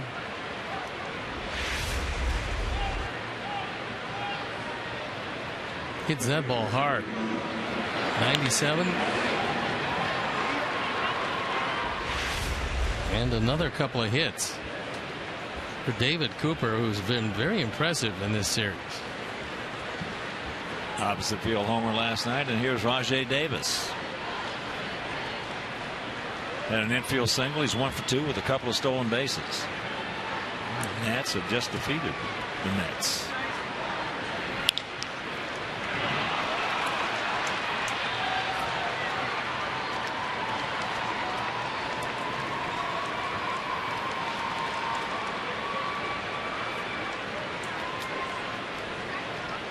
So now With 1 out, 2 on, they'll go back to the top of the order with Brett LAWRIE, who is 1 for 3.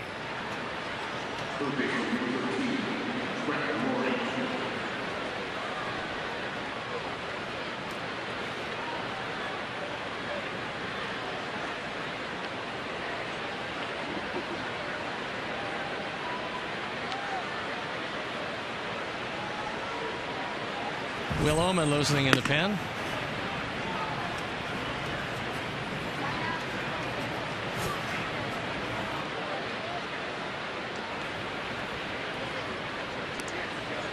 Want to know the count to the 22-year-old third baseman. Checks down with Brian Butterfield. Goes through his sequence.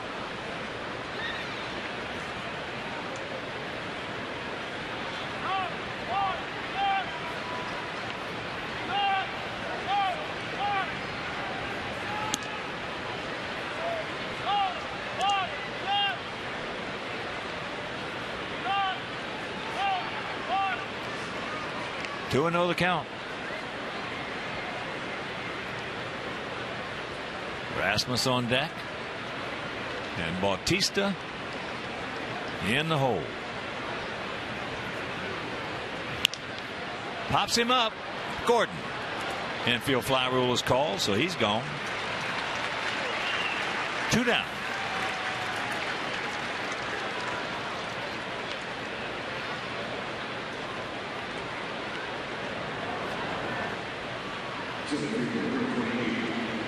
So here's Rasmus, knocked in the first run of the game, back in the 5th.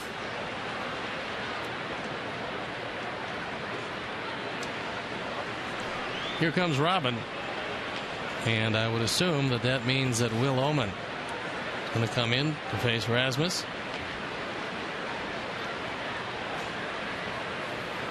Rasmus 5 for 5 with a homer last night.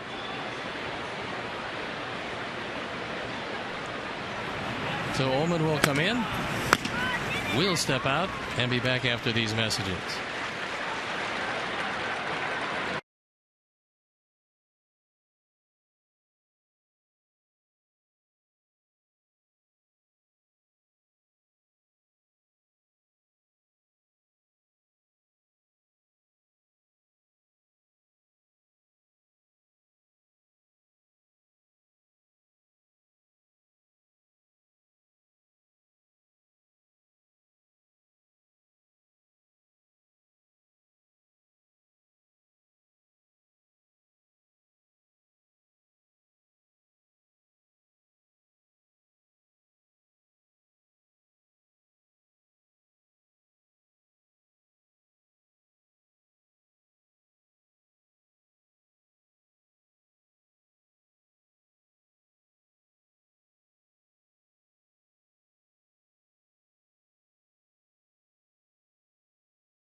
Commemorative 2005 World Series canvas presented by Xfinity. Xfinity, your home for the most live sports.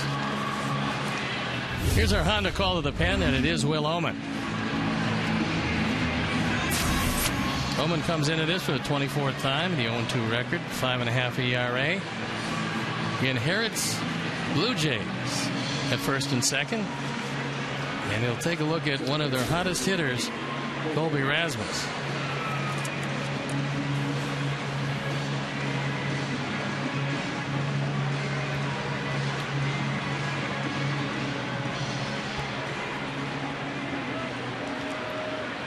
Rasmus out of Phoenix City, Alabama.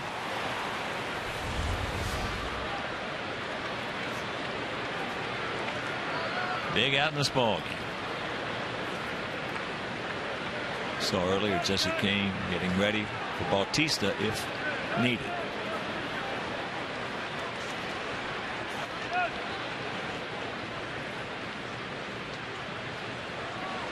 Rasmus, former first-round draft pick of the Cardinals, 2005 draft, 28th player chosen overall.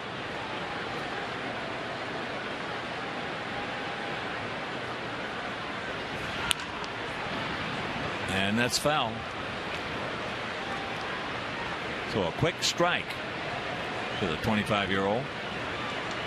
It was a big deal that sent Rasmus over here, along with P.J. Walters, Brian Talbot, Trevor Miller, in exchange for Edwin Jackson, Octavio Dotel, Mark Zybczynski, Corey Patterson.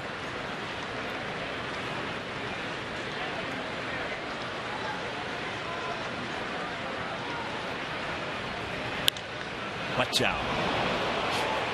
0-2 the count.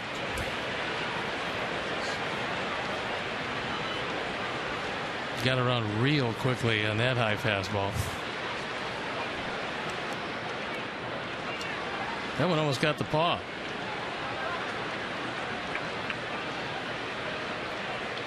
Paw's making sure that everything is okay.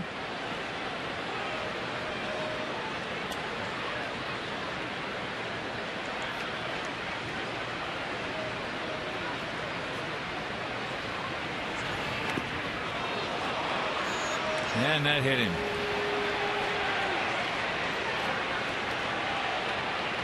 Didn't want to do that on 0-2. Meanwhile, that'll load him up. And here comes Robin. He wants to go inside. Rasmus is right on top of the plate and gets the elbow. Fires the bat down. Well, when you stand like that and you don't bail. Well, Will Oman is looking over there as Rasmus was giving him a bit of the eye, like, I'm going to throw it to 0-2 and bring Bautista to the plate. I mean, have an idea. All right. So Oman will depart. Jesse comes on and we'll be back.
Jesse comes on at 1-0, ERA 2.25. On for the 17th time. He inherits a lot of trouble in this one. There are 2 outs, but there's also bases loaded. It's already a 2-0 game. We can ill afford the way Morrow is pitching to give them any more.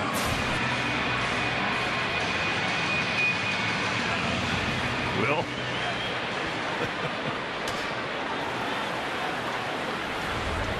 All right, here we go. Sacks packed with Blue Jays, and here is Bautista, 1 for 3, a long home run leading off last inning. Outfield straight up.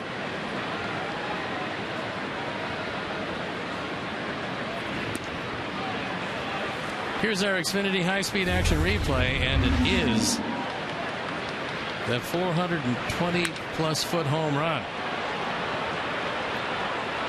His 15th, his 40th driven in. That made it 2-0. There's a strike.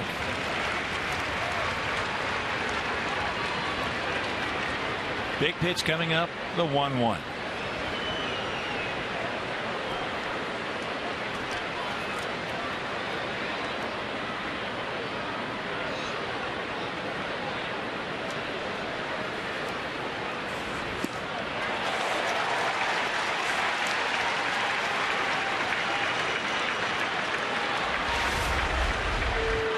One of the better curveballs Jesse's thrown of recent vintage. That one broke down sharply. That's probably the best one he's thrown in a while.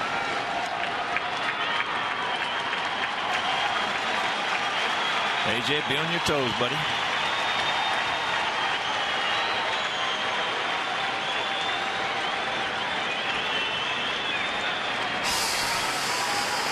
One and two out.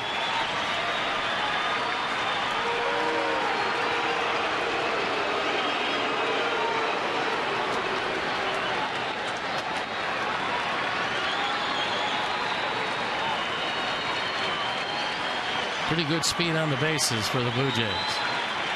Let's hope it doesn't come to that.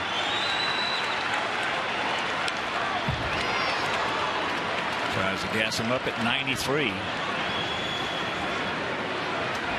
Well, the problem was AJ wanted it away, and Jesse got it low and in, and he's fortunate to get away with that one.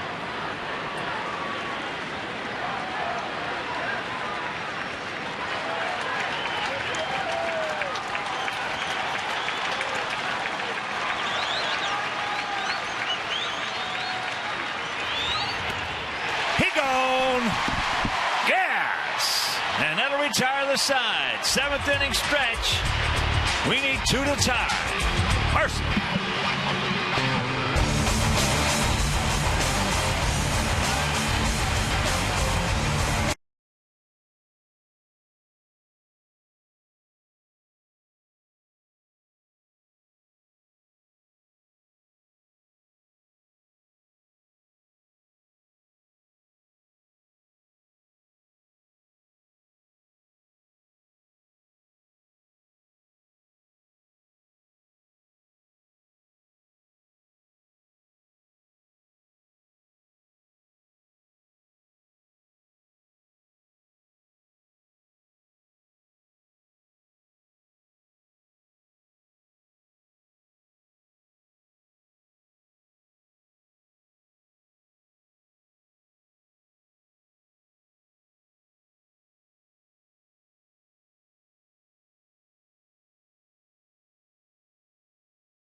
Sportsnet, tail of the tape, it is what it is.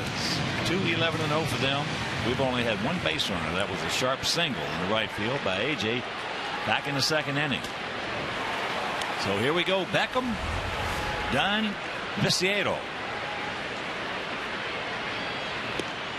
Gordon 0 for 2. He's grounded to short. Then last time, leading off the 4th, he hit a sharp ground ball hard.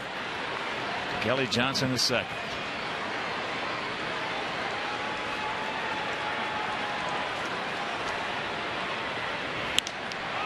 And that ball into center field. RASMUS. 1 out.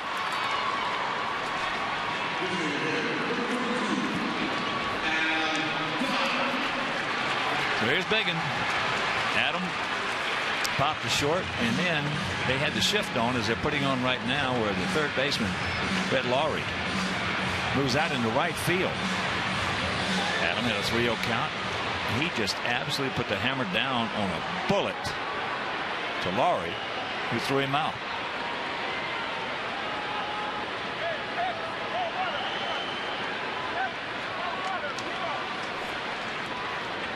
Takes it outside.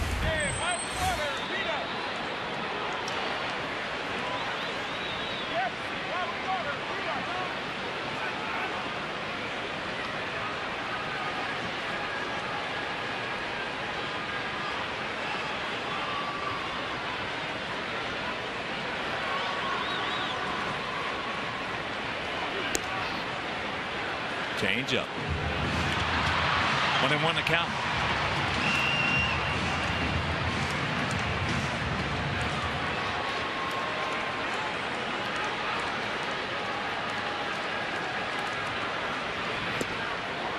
And there's the little slider.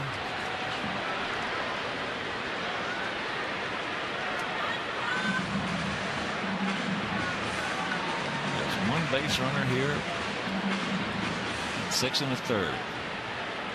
Shows you how dominant he has been.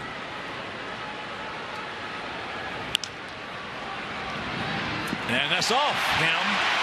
Corey's going to try to recover. Cannot do it. So he will reach.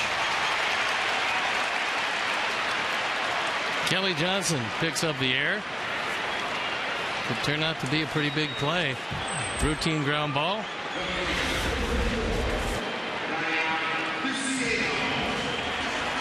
This comes up, bites him. Seventh error of the year. When Adam Dunn hits one like that, you've got to anticipate topspin, and he didn't. So here's Tank. Tank has hit the ball hard twice. Once to second, and once to right. Had a good pass at that one. Get out of here. It will.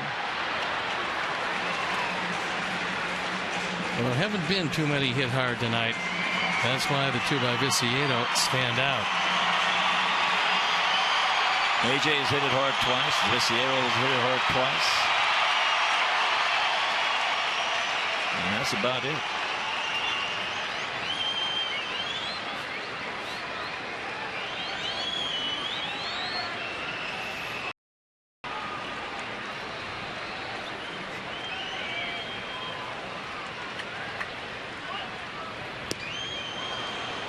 Slider, and the count 0-2. Well, one of the few that Morrow has left right over the middle of the plate. But the change of speed more than the location for Viciedo.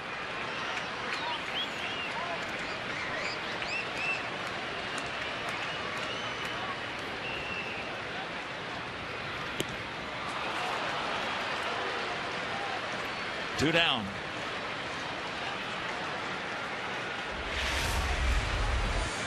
Just the 4th strikeout. This is another slider. Location a little better than the last one. And Tank was actually a bit late on that slider. So here's Alex. He has struck out and gone out to center.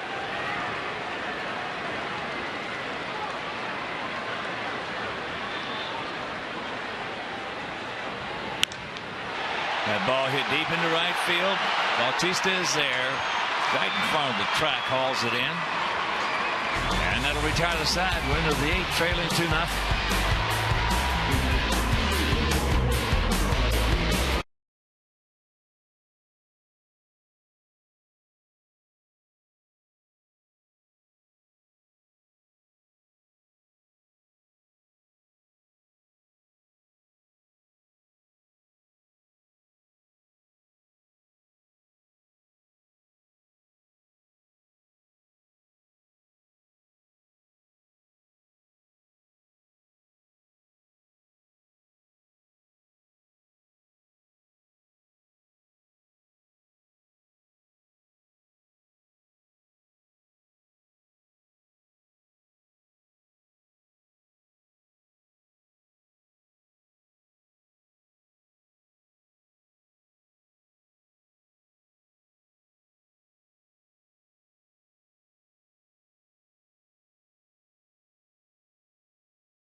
And it's how Jesse Crane handled Jose Bautista. Breaking ball missed, breaking ball for a strike, a good breaking ball for a swinging strike. And he fouled one back in the high heat, throws it by him, out of the bases loaded jam, and preserving the 2-0 deficit. Well, the pitch that set up that strikeout was that curveball. You drop a hammer like that on somebody, it stays with them during that at bat. First pitch strike. Arancibia has hit 2 bullets in the left field for a base hit. He's 2 for 3. He was 1 for 5 last night.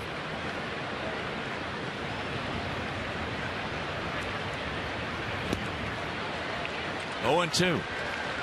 Well tardy on that one. Yeah, when you drop a curveball like Jesse did on Bautista, that adds about 3 or 4 miles an hour on that fastball. He was able to fall off the one down, but the one up, he had no chance. That didn't miss by much, but just enough.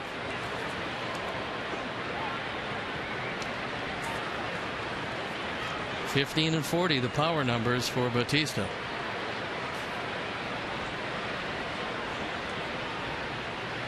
Two and 2.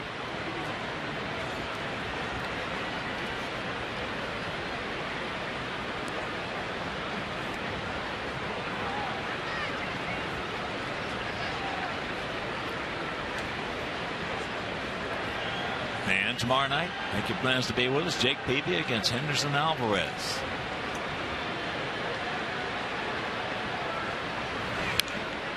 That's fouled back.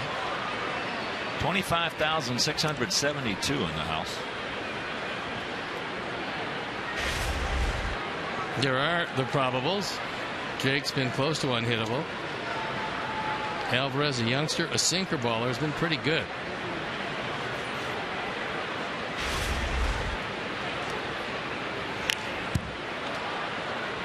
Just got a piece of it.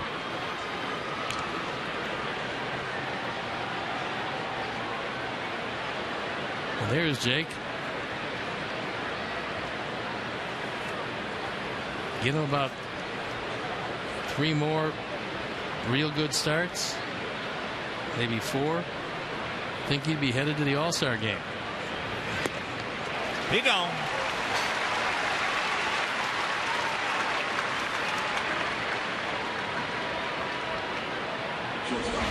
Jesse's phase 2 and he's fan 2. Arancibia tardy on just about every one of those fastballs.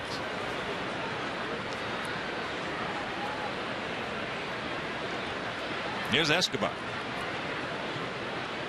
1 for 3 and is hit into 2 double plays.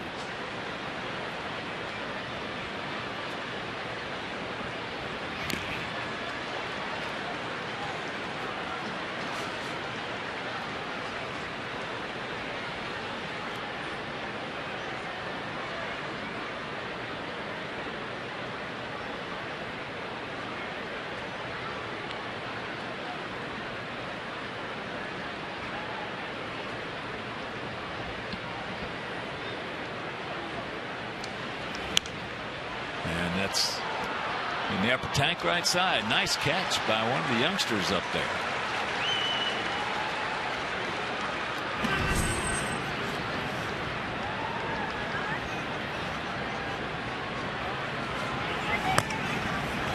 Hector starting to loosen up. And another souvenir. We'll have those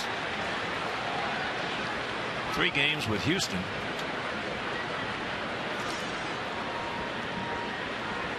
Over the weekend. Off day on Monday, then next Tuesday, Wednesday, and Thursday in St. Louis, and Friday, Saturday, and Sunday. Close pitch, didn't get it.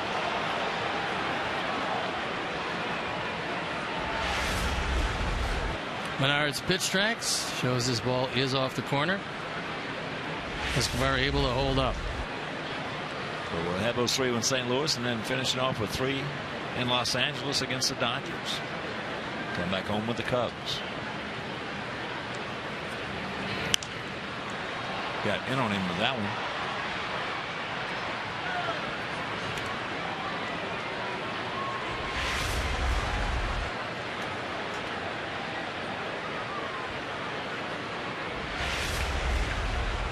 able to stay alive. Escobar, who came out of the Atlanta Braves system.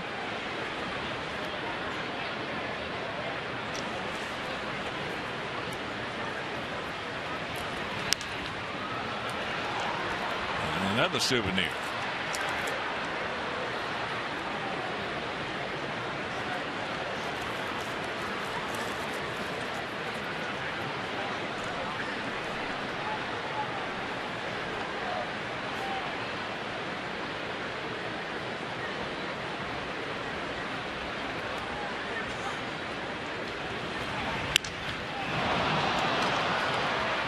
Hudson, a long peg in time.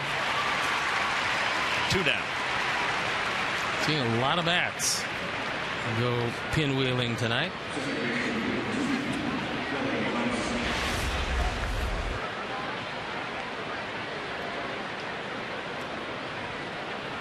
Good pickup, long throw, has him by plenty. Here's Johnson, a walk, a single, and a strikeout.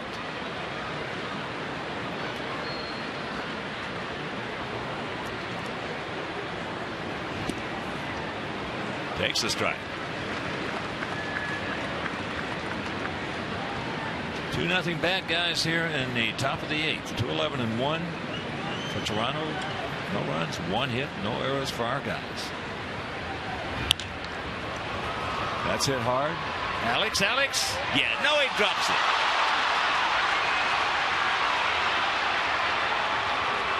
Had it and dropped it. I think that's going E9. And if he picks it up, he actually has a shot at Johnson at second base. Got it in the heel.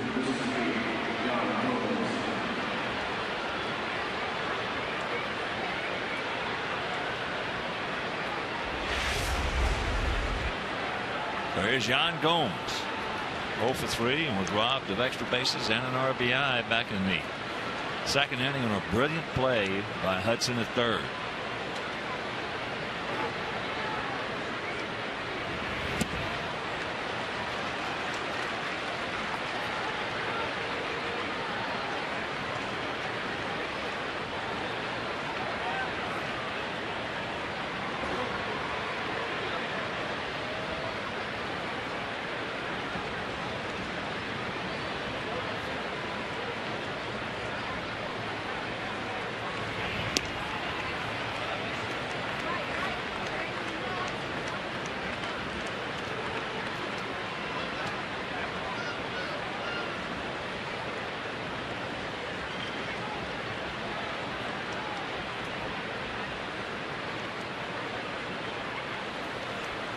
Johnson the second, 2 out to 1-1. Now the long peg. Low and dug out nicely by Flowers. Mercy, a beautiful pick by Tyler Flowers. And that'll retire the side and save the run. We'll go to the bottom of the 8th. It'll be Pierzynski, Ramirez, and Flowers.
receive a White Sox and Radio Disney baseball card pack presented by Radio Disney. So Radio Disney AM 1300, your music, your way.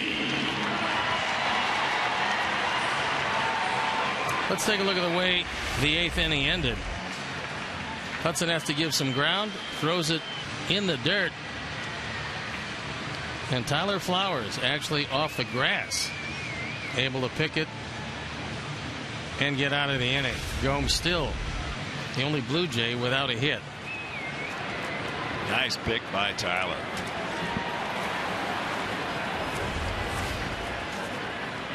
Looks a lot easier in slow motion.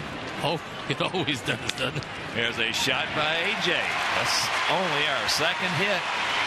He has them both.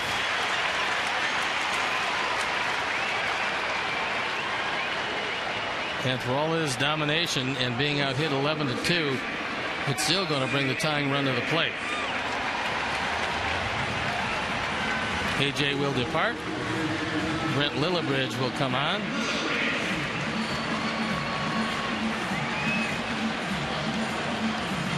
That'll shift Tyler Flowers behind the plate, and Lillibridge will stay in the game and play first, as there is very much a limited bench with Fukudome having a bad back and Paulie resting his wrist.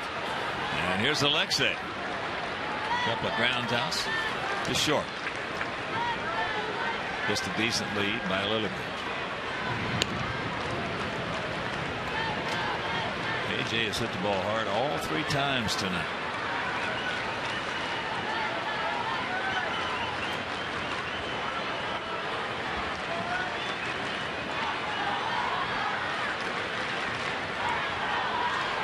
Got that batting average over 300. 303.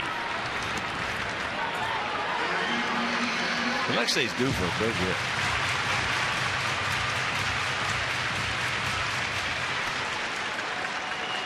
I'd like to get one in the air. He's due for a big one.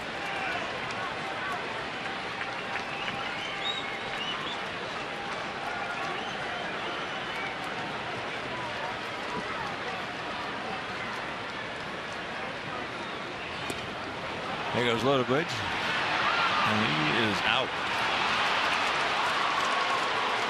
From his knees, Aaron Sebia got it there quickly. And Lillibridge looked like got stuck on the slide. Tried to roll around the tag of Kelly Johnson. Couldn't get it done. It wasn't a great jump.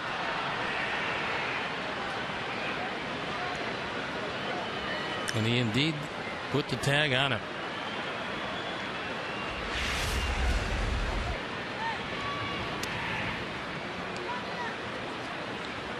Two balls and a strike to Alexei.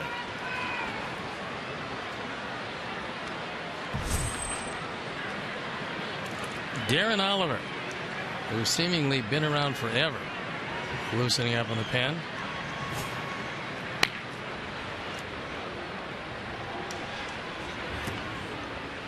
And the count 3-1. Every time we've seen Darren Oliver, looks like he's just been lights out against us. Well, Brandon Morrow has 2 games, 2 shutouts, so he can go the distance, but we keep on thinking Oliver is going to be too old to pitch, and every year another team takes him, and every year puts together a good solid season. Ball hit hard down to LAWRIE.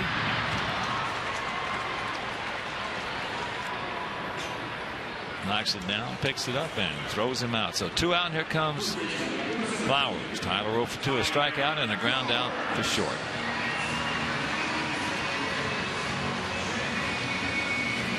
Who's just getting home, joining us, Jose Quintana.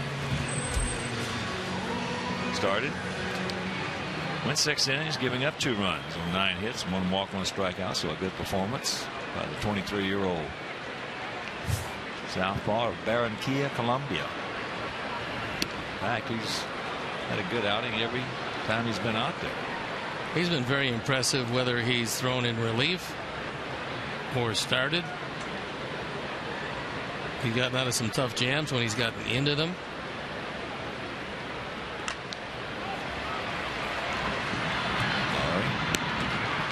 And that'll retire the side. We get the leadoff hit by A.J. Goes for naught. We're into the ninth.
First base, that'll shift Tyler Flowers behind the plate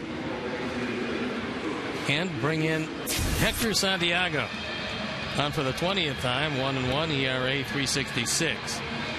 So it's Quintana, Jones, Ullman, Crane, and now Santiago.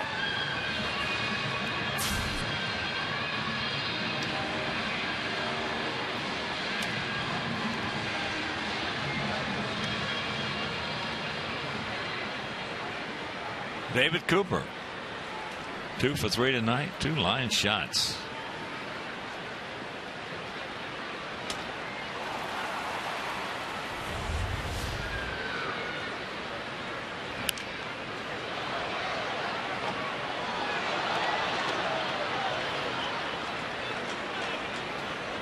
Two runs on 11 hits, 1 error for the Blue Jays. No runs on 2 hits, both by Pierzynski, and 1 error for us.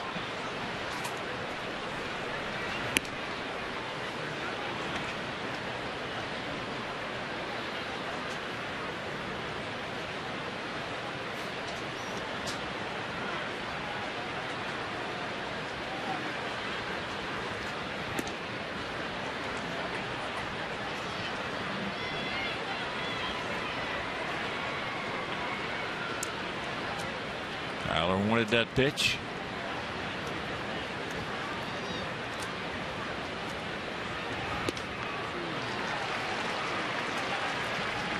Two and two the count.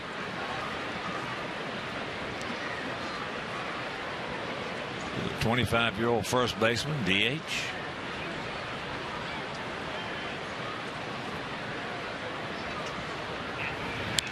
Oh, you got a cookie.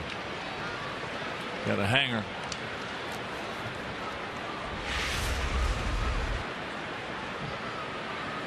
Went to the curveball, and that one came rolling on the inner portion. Fortunately, no contact.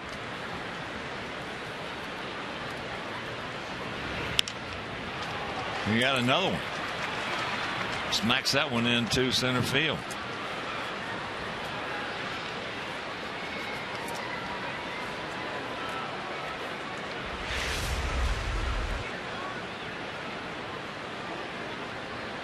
Tyler wanted it low and away, and Santiago hung it up in the eyes of Cooper. And he's one of the few guys we've seen that's taken a high-hanging curveball eye high and got a base hit. So Mike McCoy comes on a pinch run.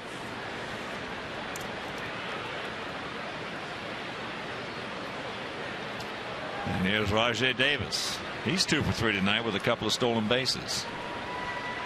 Outfield straight up. Hudson at the cut of the grass.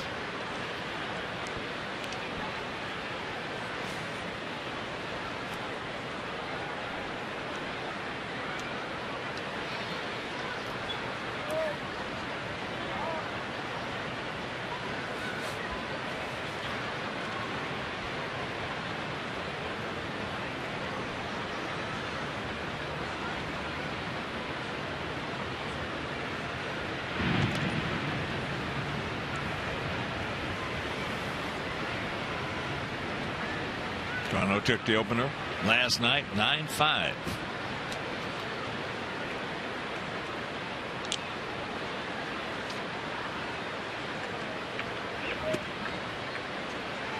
There's the screwball.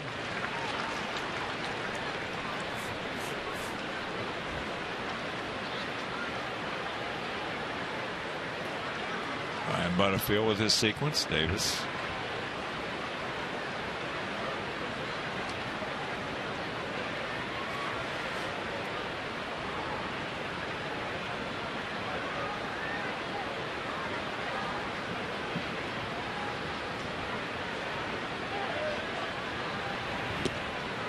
There it is again.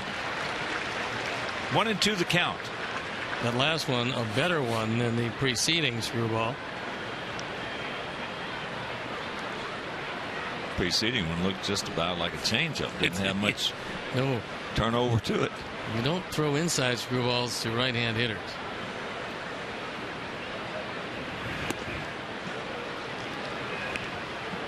Two and two the count.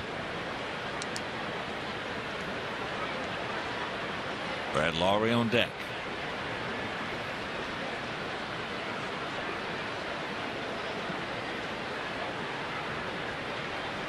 McCoy, pretty good lead.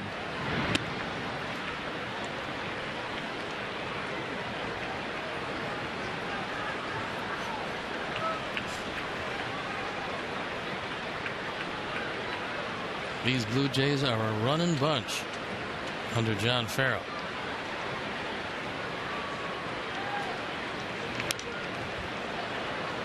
Well, obviously, we only saw them 7 games last year. They won 4 of the 7. But in talking to the Toronto people, they say he has just been terrific as you look at Don Wakamatsu on the left of your screen right there.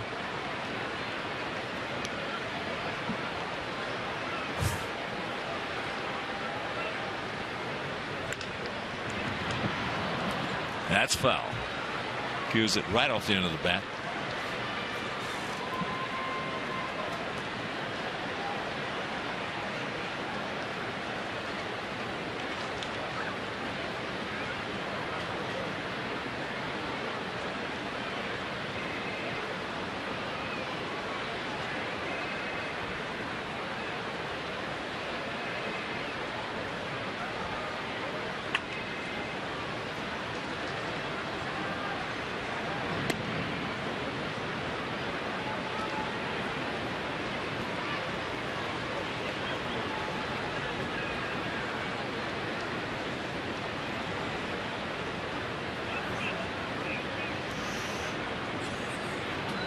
And the 2-2. Just got a piece of that one. Yet another screwball, and that one he fouled straight back.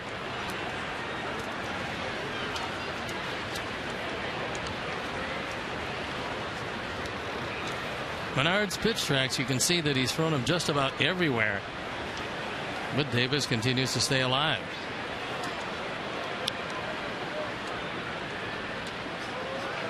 A little bigger lead. And a full count.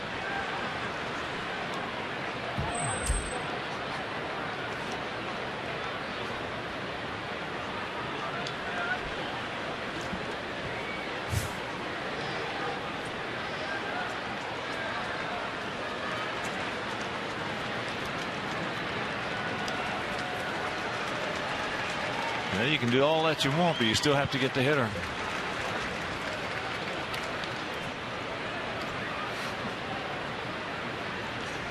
There he goes.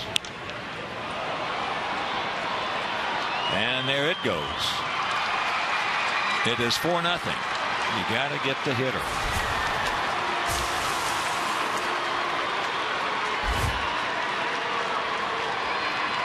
Fourth home run of the year. RBIs 12 and 13.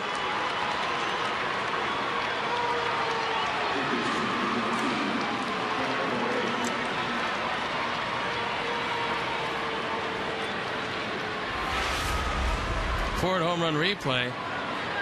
One too many screwballs. Took it right down the line and over the bullpen. LAWRIE takes the strike. He's 1 for 4. And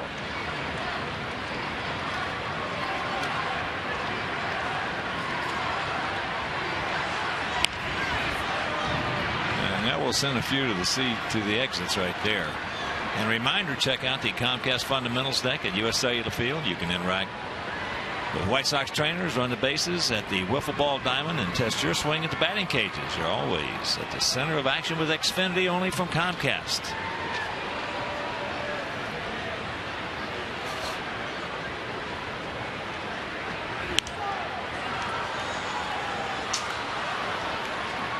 Oh, and 2 the count.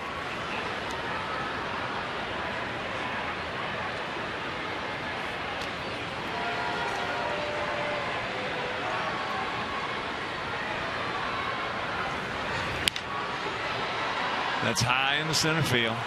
Can of corn. 1 out. As we talked about earlier, Rajai Davis has always played very well against us. He's got great skills. There's never any doubt about that. He'll always be able to steal a base.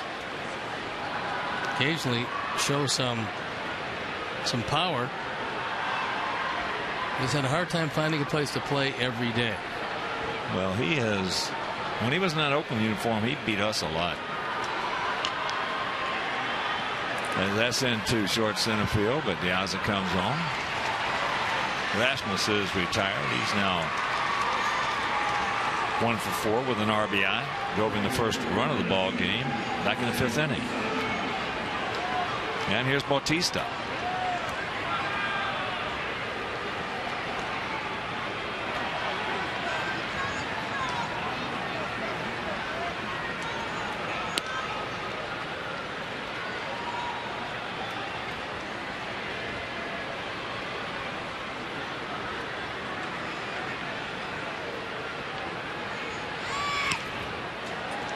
And here's what he did leading off the 6th. His philosophy is very simple. Swing hard in case you make contact. Because each one of his swings, he lets it all go.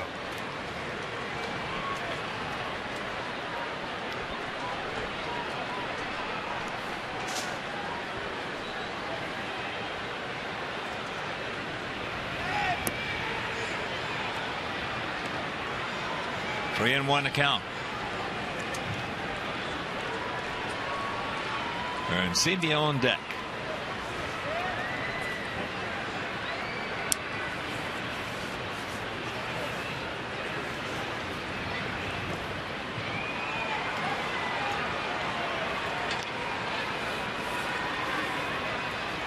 So the walk, and you can join the White Sox mobile group by texting Ultimate to 244-769. Mobile users get exclusive offers, deals, and contest info. Joining enters you in the drawing for our Ultimate Fan Package, where a lucky winner will receive 2 VIP game tickets, an autographed item, and Comiskey cash. So text Ultimate to 244-769.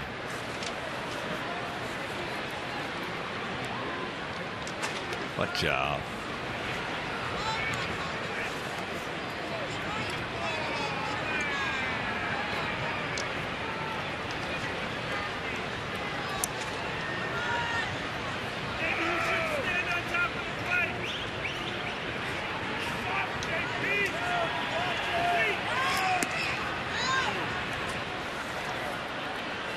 2-0 the count.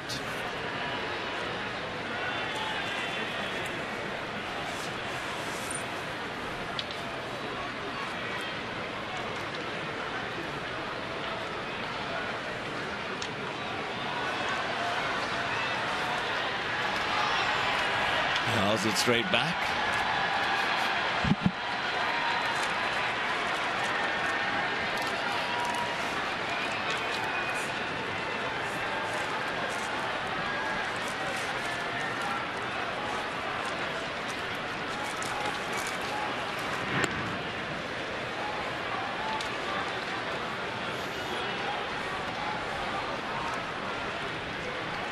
Sebia last year 23 homers, but he knocked in 78.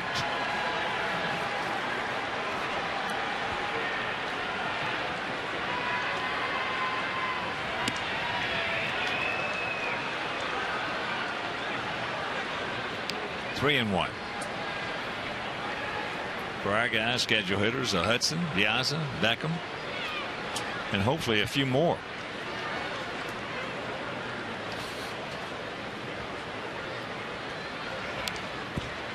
Full count to the 26-year-old receiver.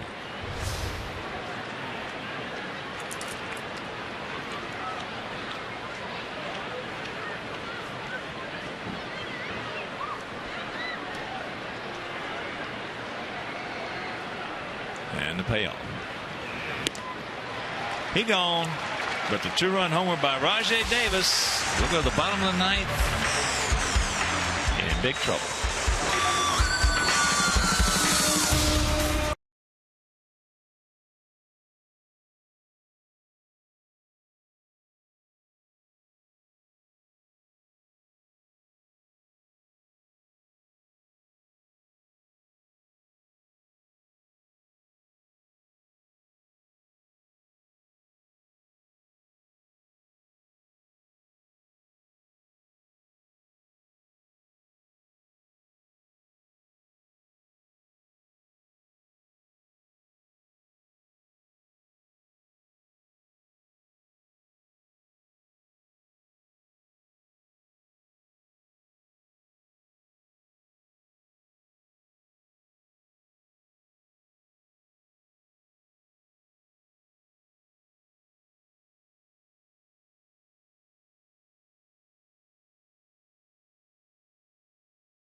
Light, and here's the Miller moment with the bases loaded and the 3-2 count. High heat throws it right by Bautista. Jesse Crain gets out of the inning, at the time preserving a 2-0 deficit. So Morrow still on, going after his third complete game and his third shutout of the year. He already leads the league with those 2 shutouts, and also Sox in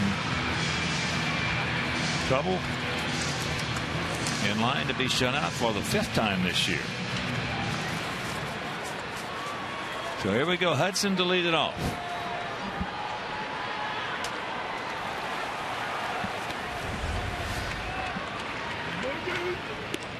Takes it up high.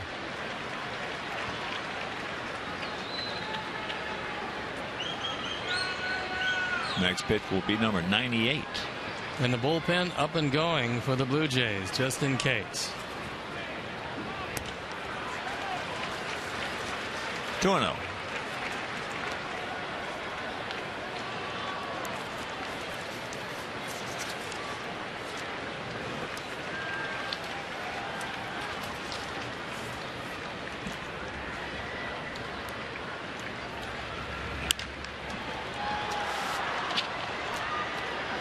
And you can follow our White Sox with the MLB.com @Bat12 app for your iPhone, iPad, Android, and Windows Mobile. Get live audio, pitch tracking, video highlights, and more. Text @Bat to 31826 or visit whitesox.com for details.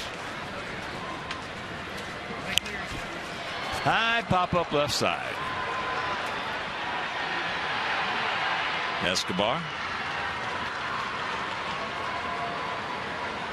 1 out.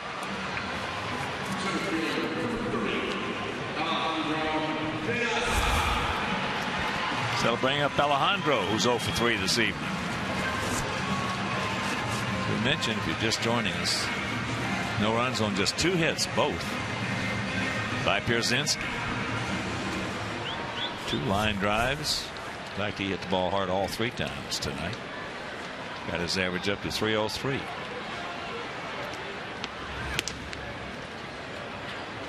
He's been attacking that strike zone all evening.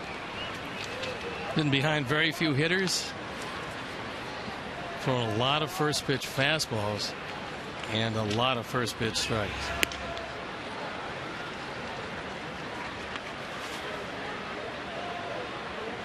And Aaron Seavey has been keeping him in a good rhythm. Pretty impressive numbers. Getting it and throwing it. Change up. He hasn't thrown many of those tonight. He hasn't needed it.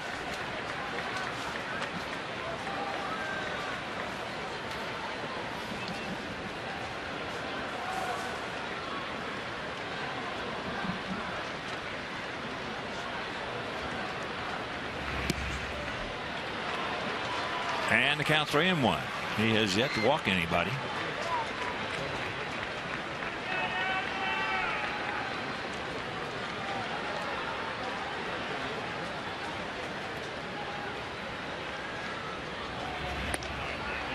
And there is ball 4. Come on, boys, let's give him a finish.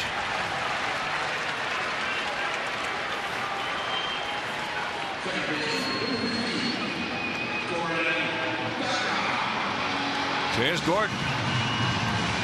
Gordon 0 for 3.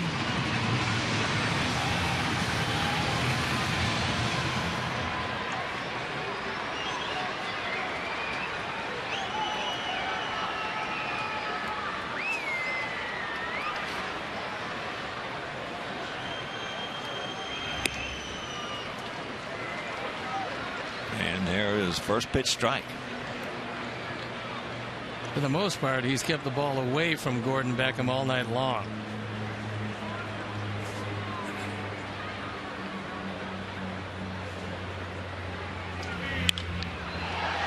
That's high into left field. Got in on him.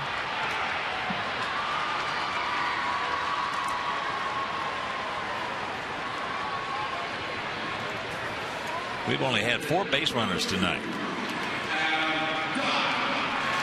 AJ twice, known as hits. The error by Kelly Johnson on Adam back in the 7th, and now the walk to Diaza. So we have seen in this series 2 good pitchers, Romero last night and Morrow this evening.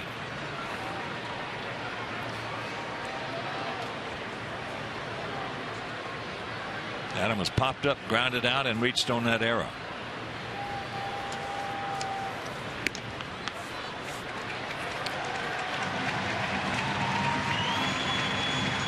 Pick him up.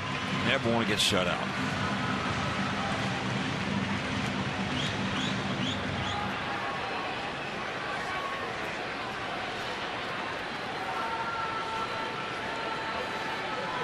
Yeah, Escobar saying, he was go ahead and take. He was looking in the dugout.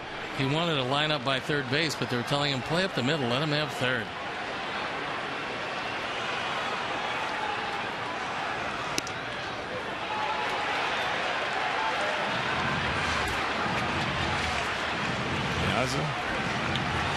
Never been there before, so he doesn't know what to do.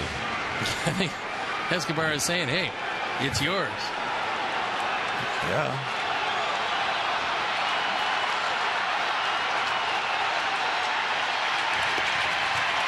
And there's a strike.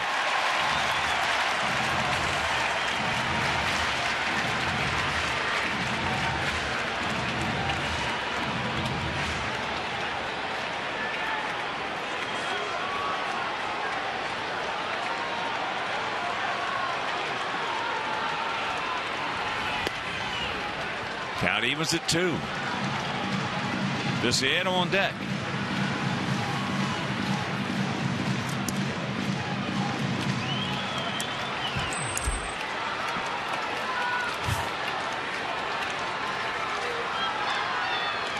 Come on, Adam.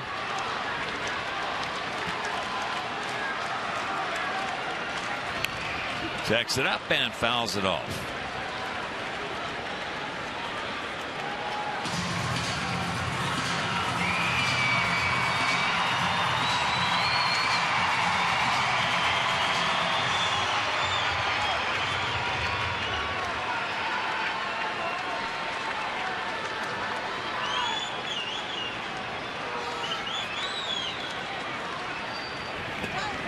Checks it up. So a full count.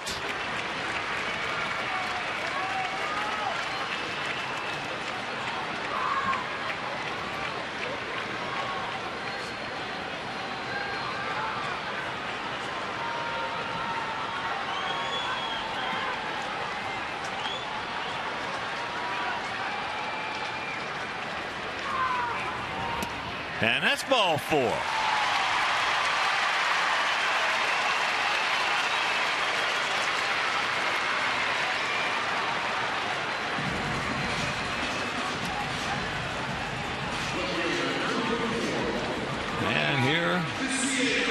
John Farrell is coming to the corner. He's not coming out yet. Well, he's a former pitcher, and he knows that shutouts are precious. You're not going to get too many shots at him, so he's going to give him one more hitter. Get it done here, or I've got to come get you. Takes first pitch strike. That's where managers manage a lot of what they play. If it had been an offensive guy down there managing the Blue Jays, he'd probably been gone. See you later. 0-2, so we're down to our last bullet. Runners at the corners, 2 out. Alex on deck.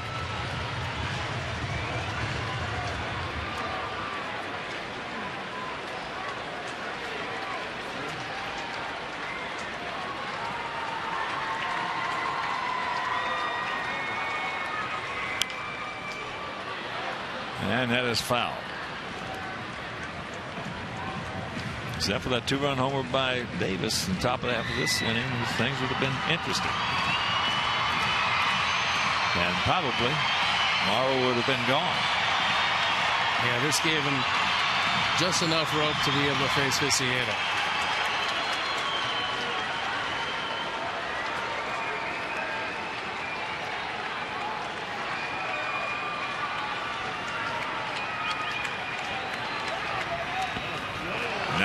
Block right there by Arancibia. And this time he tried to get a little extra on that slider. And threw it right into the ground. Tough play to save a shutout for the moment. He took that one almost off the throat.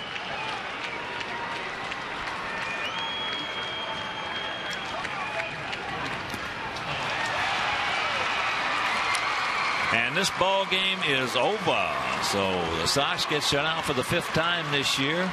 Brandon Morrow pitches his 3rd shutout of the season as they take the first 2 games of the series. They won last night 9-5, and they win tonight 4-0. Tonight we just got overwhelmed. I mean, this was an unbelievable pitching performance. A game you were really never in, despite the fact that it was 0-0 through 4. So tip your hat. We'll come get him tomorrow.